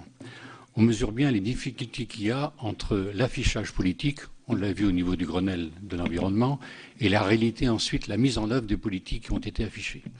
Et c'est un problème, selon moi, crucial de notre vie démocratique également. Vous l'avez dit, M. Delevoye, c'est un problème européen, l'évidence. C'est aussi un problème international, bien entendu. À partir du moment où, au niveau européen, aujourd'hui, on n'avance pas sur le plan énergétique, pas plus que l'on avance sur une Europe de la défense, on mesure bien les difficultés qu'il pourrait y avoir concrètement, objectivement, à mettre en place une politique énergétique européenne. Du coup, ça nous amène à discuter automatiquement d'un autre problème politique au niveau de l'Europe, ceux que certains ont théorisés en cercle concentrique, c'est-à-dire une Europe à 27 aujourd'hui ne peut pas avoir l'ambition sur des thèmes majeurs d'avancer en même temps. Et donc, s'il y a un certain nombre de pays qui sont d'accord pour avancer sur le plan des économies d'énergie ou sur le plan de la transition énergétique globalement, eh bien qu'ils se mettent en commun pour avancer. Ensuite, les autres peut-être suivront. Si on ne fait pas ça, j'ai le sentiment que nous n'y arriverons pas. Deuxième point que vous avez évoqué, qui est aussi très important, c'est la croissance qui, selon moi, malheureusement, risque d'être durablement faible. Contrairement à ce qu'on peut imaginer, vous l'avez souligné, je partage ce point de vue, le président actuel et le président précédent. Et c'est le risque majeur pour notre pays, et notamment dans le cadre de cette loi de transition énergétique. Et donc, si nous raisonnons dans le cadre d'une croissance durablement faible, ça pose bien entendu le problème des moyens ensuite. Et le discours que nous avons, si nous n'avons pas les moyens à mettre en face, ça ne sert à rien de discourir, parce que le décalage qui existe aujourd'hui entre le discours politique et la perception que peut en avoir l'opinion serait à nouveau élargi. Donc je crois que c'est une question, enfin c'est un problème, me semble-t-il, important. Et du coup, j'en viens à un second sujet que vous avez évoqué et développé en particulier, Madame Mézard, celui de la précarité énergétique. Le dernier rapport de l'UNICEF sur la pauvreté des enfants est catastrophique pour notre pays. Catastrophique. Ceux qui souffrent le plus aujourd'hui de la pauvreté, ce sont les enfants. Et c'est également l'hérédité de la pauvreté qui est du coup mise en avant. Et nous savons que ce sont les ménages en grande difficulté qui, les premiers, font des efforts au niveau de leur chauffage en hiver et nous allons y arriver. Du coup, si le chèque énergie est important, si le fait d'avoir interdit de couper l'électricité en période hivernale l'est tout autant, c'est incontestablement nécessaire. Je ne suis pas persuadé que ce soit suffisant. Il faut aller plus loin, et vous l'avez souligné dans le cadre des économies d'énergie et des travaux à réaliser dans les bâtiments. Ce sont les familles en situation de pauvreté et d'extrême pauvreté qui en souffrent le plus, bien entendu, des bâtiments énergivores.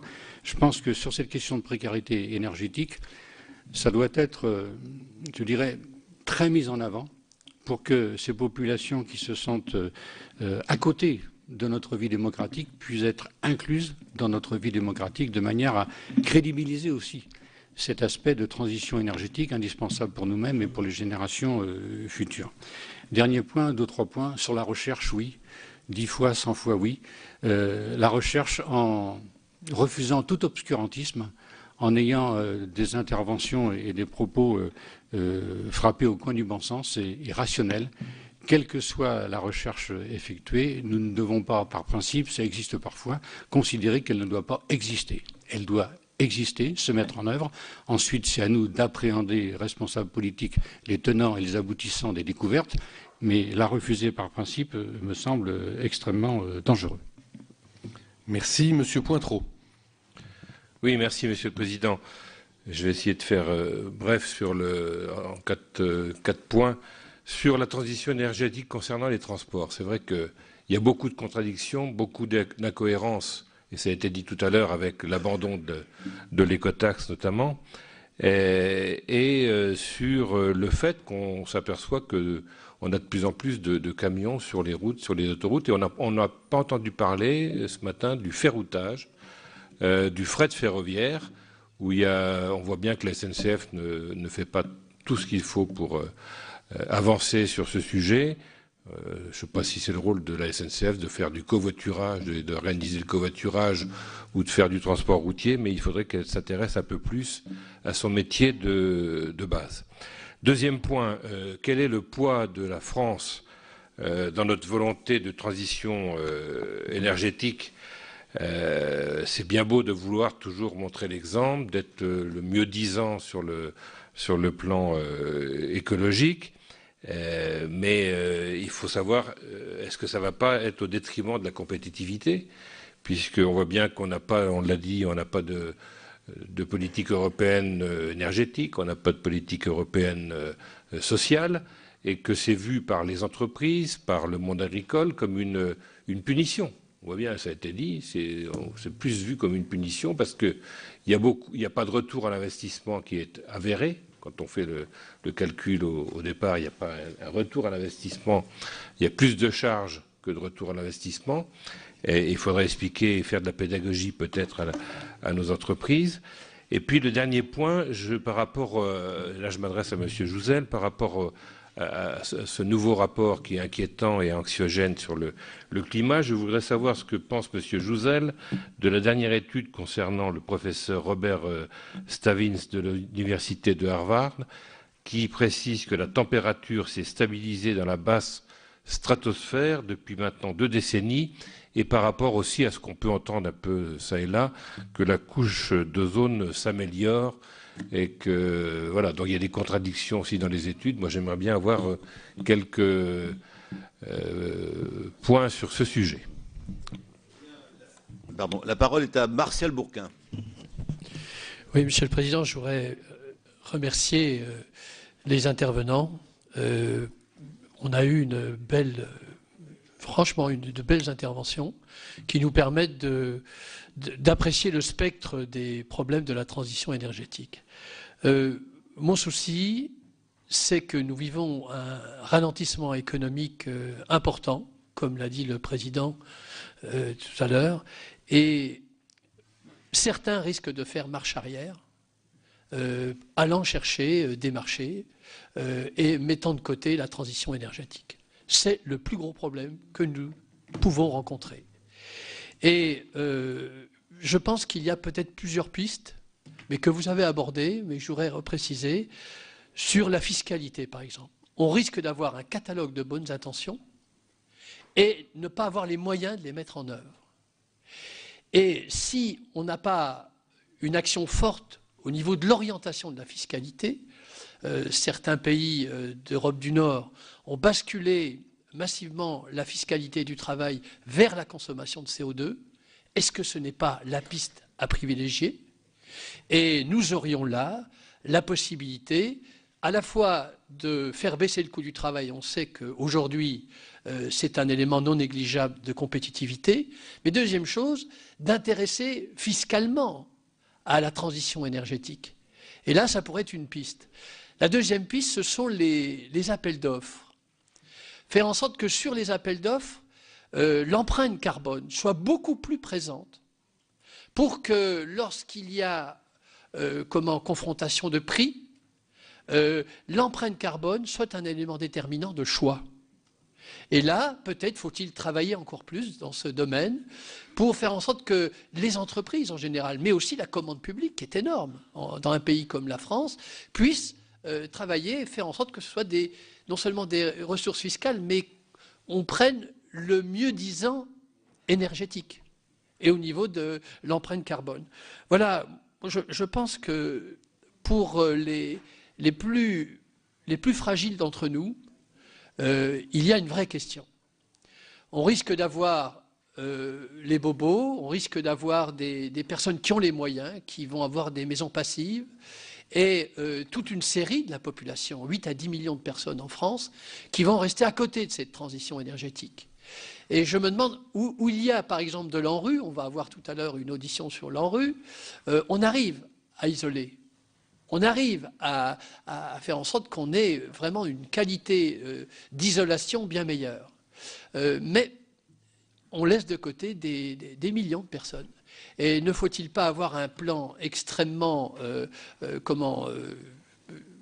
audacieux de rénovation des immeubles, parce que maintenant, dans certains immeubles, le prix des charges sont plus importants que le prix des loyers. Ça coûte très cher, et en plus, au niveau de l'empreinte carbone, c'est catastrophique. Et là, est-ce qu'on ne devrait pas mettre en place ce plan? Alors, il y a un plan comme cela, mais s'il n'est pas... Les organismes HLM, parfois, ont leurs difficultés intrinsèques. Si il n'y a pas des aides importantes, et si on ne retrouve pas une fiscalité qui pénalise la consommation d'énergie, ben, nous n'arriverons pas à mettre en place ce plan. Voilà, Monsieur le Président, en tout cas, on vous remercie parce que vous nous avez fait des interventions avec vos deux rapporteurs de grande qualité. Bien, merci. Je donne la parole à Monsieur Fouché. Il y aura après encore 2 intervenants au titre de la Commission du développement durable. Et, voilà, et on sera obligé vraiment de s'arrêter là. Donc, Monsieur Fouché. Monsieur le Président, merci beaucoup. Simplement, vous évoquiez, Monsieur le Président Moret, que toute réforme, parfois, peut apparaître négative, mais tout ça dépend comment elle est mise en place. Là, je pose une question sur des choses qui se passent pratiquement sur le terrain et qu'on a l'habitude de voir les uns et les autres en tant qu'élus. Et il y a deux sujets que je constate, c'est la politique d'implantation en matière d'éoliennes et la politique qui concerne le photovoltaïque. Je ne crois pas que les choses soient faites d'une manière très cohérente. Il y a en matière d'éolien un démarchage permanent de groupes auprès des communes et d'intercommunalités pour l'implantation de champs éoliens. On ne tient pas compte des paysages, on tient compte uniquement des incitations financières. Donc je veux dire, tout ça n'est pas fait d'une manière sérieuse. Et je crois que l'État, dans ce domaine, laisse faire les choses d'une manière beaucoup trop souple. Et je pense qu'il faudrait une mise en place d'une politique cohérente et sérieuse. Et en matière de photovoltaïque, souvenez-vous, il y a eu un frein il y a quelques années au Sénat, il y a eu un débat sur ce point. Les choses sont reparties, les bâtiments sont repartis, on construit des bâtiments qui sont parfois vides ou souvent vides, uniquement pour toucher un certain nombre de recettes. Alors je veux dire, il faudrait gérer à la fois l'utile et l'efficace. Est-ce que la transition ne doit pas être organisée d'une manière intelligente et pas totalement désordonnée comme elle est aujourd'hui, uniquement pour toucher de l'argent et pas tenir compte en fait de la vraie réalité? Alors, Joël Labbé. Oui, merci, Monsieur le Président. D'abord, désolé d'être arrivé en retard, et c'est par la voix de Roland Courteau que j'ai entendu dire que le président Delevoye a parlé enthousiasme. Ça ne me surprend pas, l'ayant connu comme président des maires de France dans une autre vie. En tout cas, l'enthousiasme, effectivement, doit être là. Et l'enthousiasme derrière un projet qui soit le plus lisible possible, qui doit être lisible. Nos jeunes générations ont actuellement un énorme déficit de projets. Se dire 2050, on ne sait pas ce que sera la France, on ne sait pas ce que sera la planète. Il y a un moment où pour des jeunes, c'est absolument inentendable. Alors l'enthousiasme, nous, on doit le transmettre, mais on doit le transmettre derrière un projet. Alors ça, c'est des mots. Le projet, évidemment, alors l'histoire de la croissance qui traîne à venir, la croissance du passé, sur les critères du passé, enfin moi, je suis plus que convaincu qu'elle n'arrivera pas.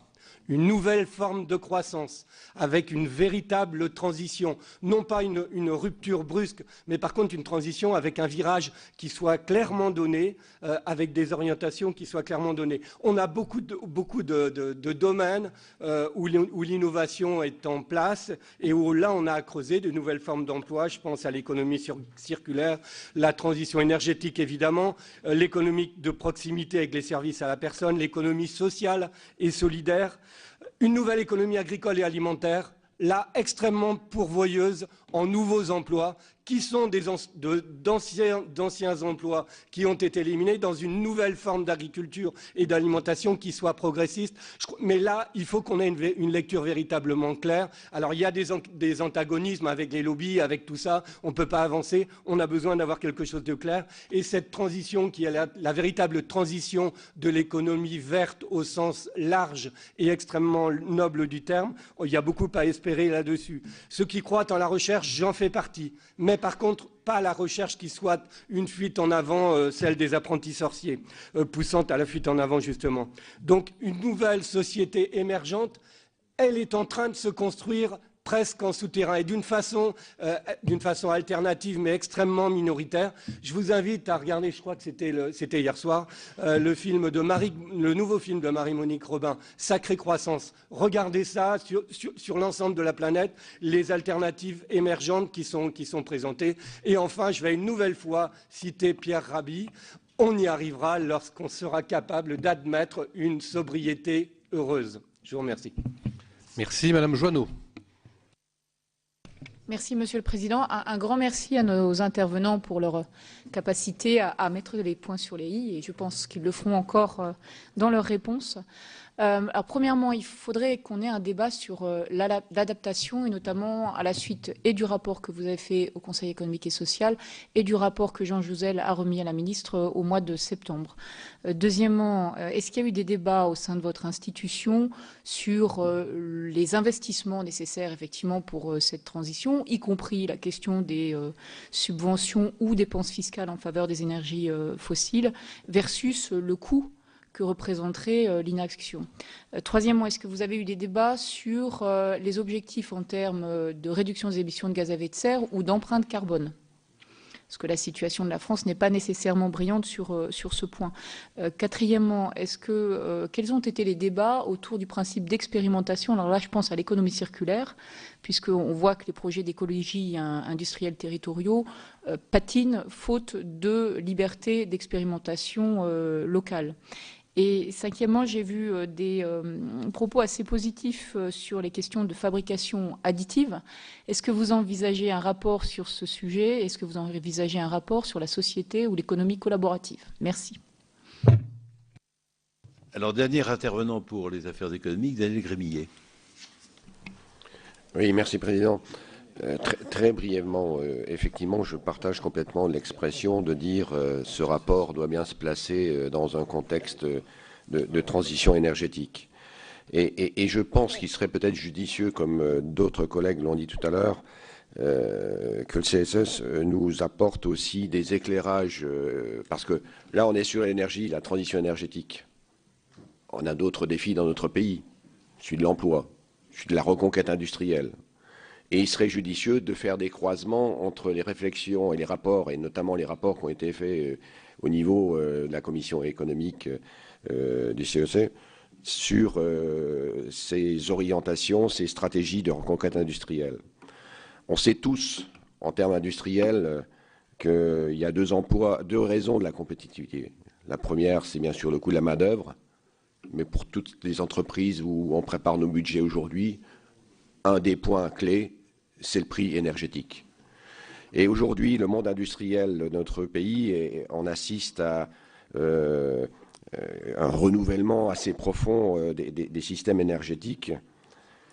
On voit que le nucléaire a apporté une stabilité à la compétitivité, a apporté une ligne directrice au monde industriel. C'est de savoir comment on peut imaginer la transition énergétique avec le mariage et cette obligation de reconquérir et de redéployer notre industrie de production dans notre pays par rapport aux besoins énergétiques. Et je termine mon propos sur, effectivement, on parle beaucoup de recherche, mais la véritable recherche, c'est celle qui s'applique, c'est celle qui se développe dans les entreprises. Donc je fais une distinction entre la recherche et la recherche appliquée. Et c'est essentiel. Et je prends l'exemple concret. Je suis dans un département où il y a beaucoup de bois. On a assisté à de nouvelles connaissances sur la biomasse. Conséquence, le monde industriel dans ma région a fait beaucoup de reconversion énergétique sur la biomasse. Et aujourd'hui, les feux se mettent au rouge en disant attention, attention, pas si vite. Est-ce que nous aurons la capacité à produire effectivement la matière nécessaire à l'alimentation énergétique de cette nouvelle forme de transition énergétique quelque part. Donc c'est le mariage des trois, la capacité de production, le mariage de la nécessité industrielle sur la reconquête au niveau de la France de ses capacités de production dans un concert de transition énergétique. Merci. Dernière question, M. Paul Vergès. Oui, Monsieur le Président, j'ai écouté avec passion tous les exposés, et également avec angoisse en pensant à l'avenir. Vous avez insisté sur l'aspect national, l'importance européenne et l'importance mondiale. Or, la Réunion est un département intégré à la France, intégré à l'Europe, mais nous sommes dans l'océan Indien à 10 000 kilomètres. Et nous sommes face à une situation totalement différente. Et sur ce plan, nous avons tous les éléments pour la transition énergétique. Nous avons l'éolien, les vents alizés. Nous avons le soleil. Nous avons l'hydraulique, nous sommes un pays montagneux. Nous avons la géothermie avec un volcan en activité et nous avons l'océan. Et le problème, c'est comment faire cette transition démographique, puisque la Réunion est un laboratoire de tout ce qu'il ne fallait pas faire. Je vous donne un seul exemple. La facture du pétrole et du charbon augmente chaque année chez nous. Et le nombre de voitures est l'élément le plus important de notre économie. Bon. Premièrement. Deuxièmement, sur le plan global. Nous sommes dans une zone de l'ancien empire colonial français. Maurice, les Seychelles, les Comores, Madagascar étaient des colonies françaises. Or, nous sommes dans une situation d'évolution considérable et qui pose le problème de l'énergie sous l'angle de la pression démographique. Je vous donne un seul exemple. Nous étions 240 000 habitants en 1946 quand on est devenu un département. Nous sommes actuellement 850 000 et nous allons être 1 million dans 15 ans. Mais, et c'est une île modeste, mais vous avez toutes les îles minuscules, les Seychelles, les Maldives, Maurice, plus importante, les Comores. Mais nous avons également une île immense qui est Madagascar. Madagascar, c'est 4 millions d'habitants en 1946, c'est 24 millions d'habitants aujourd'hui, et en 2050, c'est 55 500 000 habitants. Ça veut dire que nous ne pourrons pas poser le problème de l'énergie, de la transition énergétique, simplement sous l'angle de la Réunion. Comment allons-nous faire avec le voisinage d'une île comme Madagascar? La Réunion et Madagascar, la distance, c'est 700 km. C'est Paris-Marseille. Et nous allons avoir un pays de 55 millions d'habitants, un pays grand comme la France, la Belgique et la Hollande réunis, avec des richesses intactes et toutes les transformations qui vont changer. Avec la politique encouragée par l'Union européenne de regroupement des pays d'Afrique, de la zone orientale d'Afrique. En décembre, dans quelques semaines, va être signé l'accord d'intégration de tous ces pays depuis l'Afrique du Sud jusqu'au Nord, perspective 600 millions d'habitants. Qu'allons-nous faire dans les années qui viennent? Un département intégré à la France et à l'Europe, où l'Europe nous dit « intégrez-vous à ce nouvel espace de 600 millions d'habitants ». Comment on va concilier tous ces problèmes? Voilà l'importance que nous avons. C'est pourquoi nous sommes intéressés à la fois par ce débat national de l'intégration en Europe, comme nous sommes passionnés par le débat sur la conférence de Paris en décembre 2015. Toutes ces îles de l'ancien empire colonial français, avec les Maldives, sont intégrées dans une institution, la Commission de l'océan Indien. Nous couvrons un espace maritime commun qui est égal à la Méditerranée. Et on entend tout le temps dire la France est la deuxième puissance maritime du monde et tout.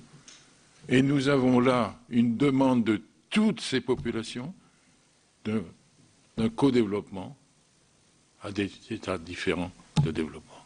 Voilà le problème angoissant qui se pose à nous, parce que c'est la zone de révolution dans tous les domaines, climatique, démographique et tout. Comment faire face? C'est pour ça que je vous suis avec passion, mais également avec angoisse. Merci. Merci beaucoup, Monsieur le Président. On va donner la parole tout de suite au président de Levoix et au rapporteur pour répondre à ces questions. Alors, Laurence, vous voulez... D'accord. Oui, oui, non, ça va aller, je vais rester quand même, mais bon. Oui, il y a des caméras qui m'attendent dehors. Bon, c'est pas bien. Oui, sur le rapport Harvard, oui, effectivement, il y a un lien entre la température de la stratosphère, donc c'est la haute atmosphère, et l'ozone. Enfin, bon, par contre, le trou d'ozone n'a pas de lien direct complètement avec le problème de réchauffement climatique. Ce qui est important de retenir dans ce contexte des températures, c'est effectivement que, disons, pour nous, le réchauffement est sans équivoque. Il y a beaucoup d'indications. Alors ça, c'est un peu anecdotique, mais il y a quand même toutes les chances que 2014 soit l'année la plus chaude qu'on ait jamais connue. Alors, c'est lié, hein, parce que température, stratosphère, temposphère, on attend effectivement ce que la stratosphère décroisse, les températures stratosphère décroissent quand les températures de l'atmosphère, de la basse atmosphère croissent. Les dom-toms, oui, c'est important. Effectivement, j'ai passé la soirée hier, au mardi de l'Assemblée nationale, transition énergétique et DOM-TOM. Donc voilà, j'y étais, donc je suis allé aussi témoigner, j'ai beaucoup écouté, donc c'était plus à l'Assemblée nationale, mais il y a un vrai souci, il faut prendre ça en compte et c'est très très important, je sais la situation de la Réunion en particulier. Des points importants, c'est vrai pour le ferroutage. Hein, disons l'idée de contribution climat-énergie sur le transport était liée au développement du ferroutage. Donc c'est vrai qu'on ne peut pas non plus reprocher, c'est ça le problème, c'est qu'en fait il y a un volet qui était intéressant, mais c'était aussi le problème du ferroutage. Le ralentissement économique, je vais simplement dire, et je terminerai là, que aussi bien au niveau français, donc il y a aussi des estimations dans le débat sur la transition énergétique qu'au niveau mondial, à moyen terme, c'est gagnant. Il ne faut surtout pas penser à moyen terme à 10-15 ans. C'est une vision politique, c'est tout. Ce qu'on demande moi, ce que je demande à mes politiques, c'est d'avoir une vision à long terme. Et je sais que Jean-Paul Delevoye sera d'accord. C'est ça qu'il nous faut. Et là, il s'agit simplement d'une vision à long terme. Si vous regardez l'an prochain, il y aura des changements d'emploi, et y compris au CESE, on discute beaucoup, il y a des syndicats qui sont représentés, ils sont très conscients qu'il va y avoir des pertes d'emploi dans certains domaines, des gains d'emploi dans d'autres. Mais il faut faire cette transition énergétique, oui, avec cette idée, effectivement, que le monde bouge, et s'il ne bouge pas, ici, il va bouger sans nous. C'est bien ça qu'il faut voir. Bien, Laurence. Juste alors, deux petits mots. Les territoires à énergie positive. Attention à la façon dont on comprend bien cette idée-là, qui est une bonne idée, mais qu'il faut mettre en relation avec le fait que ça veut dire un bilan consommation-production d'électricité qui tienne la route. Or, on voit bien qu'il faut arriver à marier des expérimentations, mais tout en ayant bien en tête que la solidarité qui est la base du système électrique français doit se poursuivre, y compris pour les territoires qui développent des idées de bilan énergétique positif. Mais il y a les expériences qu'on a suivies montrent qu'ils n'ont pas de moyens de production, donc ils dépendent d'une production qui est ailleurs. Il y a des endroits en France où il n'y a aucun outil de production d'électricité. Et heureusement, tout le système des infrastructures a été organisé sur la solidarité et sur la péréquation tarifaire. Hein. Donc, c'est des petits mots qui nous paraissent un peu ringards aux uns et aux autres, enfin aux jeunes, mais qu'il faut quand même se rappeler. Hein. Voilà, j'irai pas plus loin. Donc, dans notre avis, on a abordé avec beaucoup de prudence cette idée-là, en disant qu'il fallait vraiment regarder ce qui se faisait, mais toujours la mettre en perspective de l'équilibre global du système qui doit permettre à tout Français, où qu'il soit, d'avoir accès à l'énergie, à l'électricité. Hein. Voilà. La fiscalité, bon, je ne vais pas répondre précisément, mais toutes les idées qui ont été émises me semblent de nature à être intéressantes, donc il faut les examiner. Et il y aura vraiment un choix, une priorisation ou une cohérence à faire entre le remboursement de la dette à travers la fiscalité aujourd'hui et les mesures incitatives sur un secteur. Alors, est-ce la transition énergétique? Est-ce un autre secteur? Je pense que les travaux des parlementaires permettront de hiérarchiser et de donner une vraie cohérence à un système fiscal qui peut-être n'est pas totalement lisible pour tout le monde. Alors, et puis un dernier point, mais qui me semble important, parce que les expérimentations en économie circulaire, il y en a, mais j'ai travaillé un peu dessus à l'occasion de ma précédente responsabilité. Ce qui fait que ça réussit, c'est la qualité du leader. On a dans l'Est, Daniel Grémiel connaît bien, un homme qui a mené un combat de 10 ans pour arriver à mettre en place un système de méthanisation qui permette de produire du biométhane carburant, du biométhane mis dans le réseau, etc. Ça a été 10 ans de bataille, 10 ans alors sur la réglementation, de la pédagogie, mobiliser, etc. Donc aujourd'hui, il faut qu'on ait des leaders comme ça, qui sont capables de nous faire tous bouger. Moi qui étais à l'époque, quand il a commencé son projet à Gaz de France, nous n'étions pas encore GDF Suez, on était tout frein serré à Gaz de France sur ce genre de choses. Donc, avec des hommes comme ça, qui ont un vrai projet local, qui a du sens, qui crée de la richesse locale, eh bien, oui, il faut des gens comme ça pour arriver à mener du terrain des projets, et la réglementation, elle a suivi derrière. Il a fallu aussi qu'ils se battent avec l'administration. Et puis maintenant, vous savez que GRDF, et aujourd'hui encore, continue à être très engagé sur tous ces projets de méthanisation. Hein. Alors, les expérimentations, il en faut, ça c'est évident, et voilà. Bon, et la fabrication additive, on a un rapport qui est en train de se travailler au CESE, parce que moi, j'ai découvert ce sujet-là récemment grâce à ce travail que nous faisons, et pour moi, il y a vraiment là une mine pour l'avenir extrêmement intéressante qui va révolutionner les process de production, les compétences, les emplois. Enfin, je pense que vraiment, je suis moi dans l'étonnement de ce qui nous attend. Jean n'a pas dit que nous avions eu une recommandation sur le plan pluriannuel emploi, et ce qui me semble intéressant de vous dire en quelques mots, c'est qu'il a fait l'adhésion de tout le monde au CESE. Hein, et donc c'est une mesure qui est vraiment, à mon avis, utile d'avoir en tête, parce qu'il y a une mobilisation, que ce soit les syndicats, le monde de l'entreprise, les associations, enfin tout le monde était d'accord pour travailler sur cette notion d'un plan pluriannuel de l'emploi. Hein. Voilà, mais je m'arrête là. Bien, merci Laurent, Monsieur le Président. Simplement quelques mots de conclusion. Merci. À l'ensemble des parlementaires, je vous rappelle, Monsieur le Président, Messieurs les Présidents, que vous avez la faculté aujourd'hui, par la révision constitutionnelle, de demander à votre Président de pouvoir saisir le CESE sur un certain nombre de travaux dont vous estimeriez éventuellement nécessaires pour améliorer ou vous aider à la décision politique. Donc nous serions extrêmement sensibles à la capacité qu'aurait le Sénat de pouvoir nous saisir. Deuxième élément, permettez-moi simplement, et j'espère que vous me pardonnez à l'avance peut-être de mon impertinence, de vous dire à quel point, dans l'état actuel où se trouve la société, d'être extrêmement attentif à ce que vous n'ayez pas un discours plein d'illusions et de rêves. L'objectif est bien, l'atteindre c'est mieux, et le faire agir est extrêmement important. Et je pense qu'aujourd'hui, tout sur la table est politique, avec la restauration et la noblesse du politique. Tout est détruit par les attitudes politiciennes. Et je pense que si vous arrivez à faire en sorte que la cause de l'énergie transcende les intérêts énergétiques, c'est quelque chose de tout à fait fondamental. Et je vous donne 2 ou 3 exemples. Premier exemple, je crois qu'il ne serait pas anodin que vous essayiez peut-être d'entendre le secrétaire général aux affaires européennes pour voir dans les négociations européennes quels sont les clivages compliqués. On a pu obtenir un accord sur le changement climatique parce que l'Espagne et le Portugal avaient demandé la connexion avec la France. Mais le problème polonais est un peu compliqué. Il faudrait essayer de cerner quels sont les freins. À l'évidence, ce que disait Mme Lézard, les capitaux s'investissent beaucoup sur les outils de production parce qu'il y a une rotation rapide, beaucoup moins dans les infrastructures de transport car il y a une rotation lente.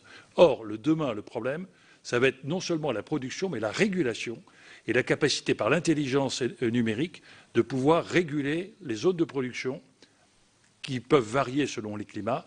Et l'expérience allemande est en train de nous montrer à quel point il peut y avoir un certain nombre de freins ou d'interrogations sur lesquels cette vision européenne, ce modèle énergétique européen, cette solidarité infra-étatique européenne est un élément extrêmement lourd.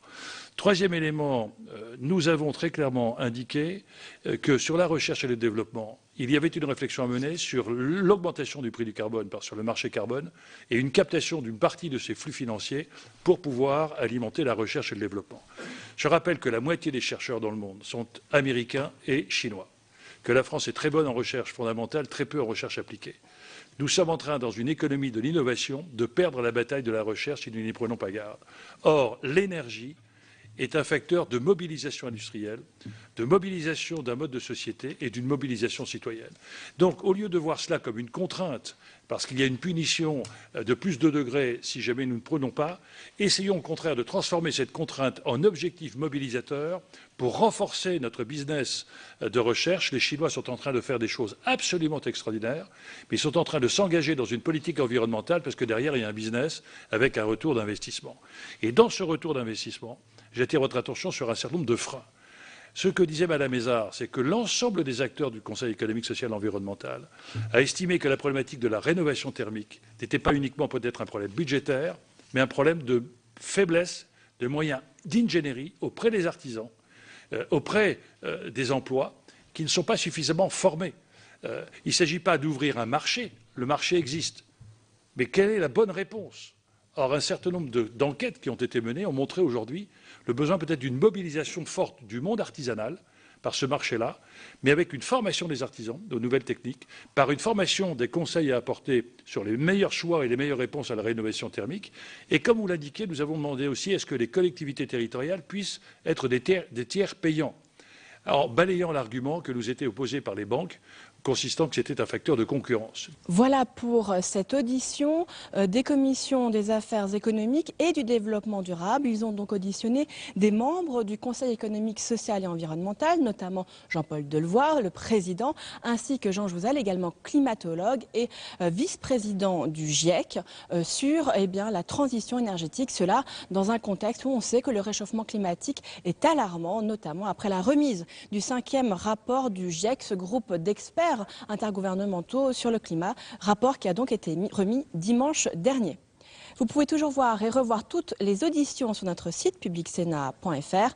Prochain rendez-vous de l'actualité parlementaire à 16h30 pour l'audition de François Rebsamen, le ministre du Travail, qui va être entendu par la Commission des affaires sociales sur la formation professionnelle, cela dans le cadre du projet de loi de finances pour 2015. Très bonne fin de journée sur les chaînes parlementaires.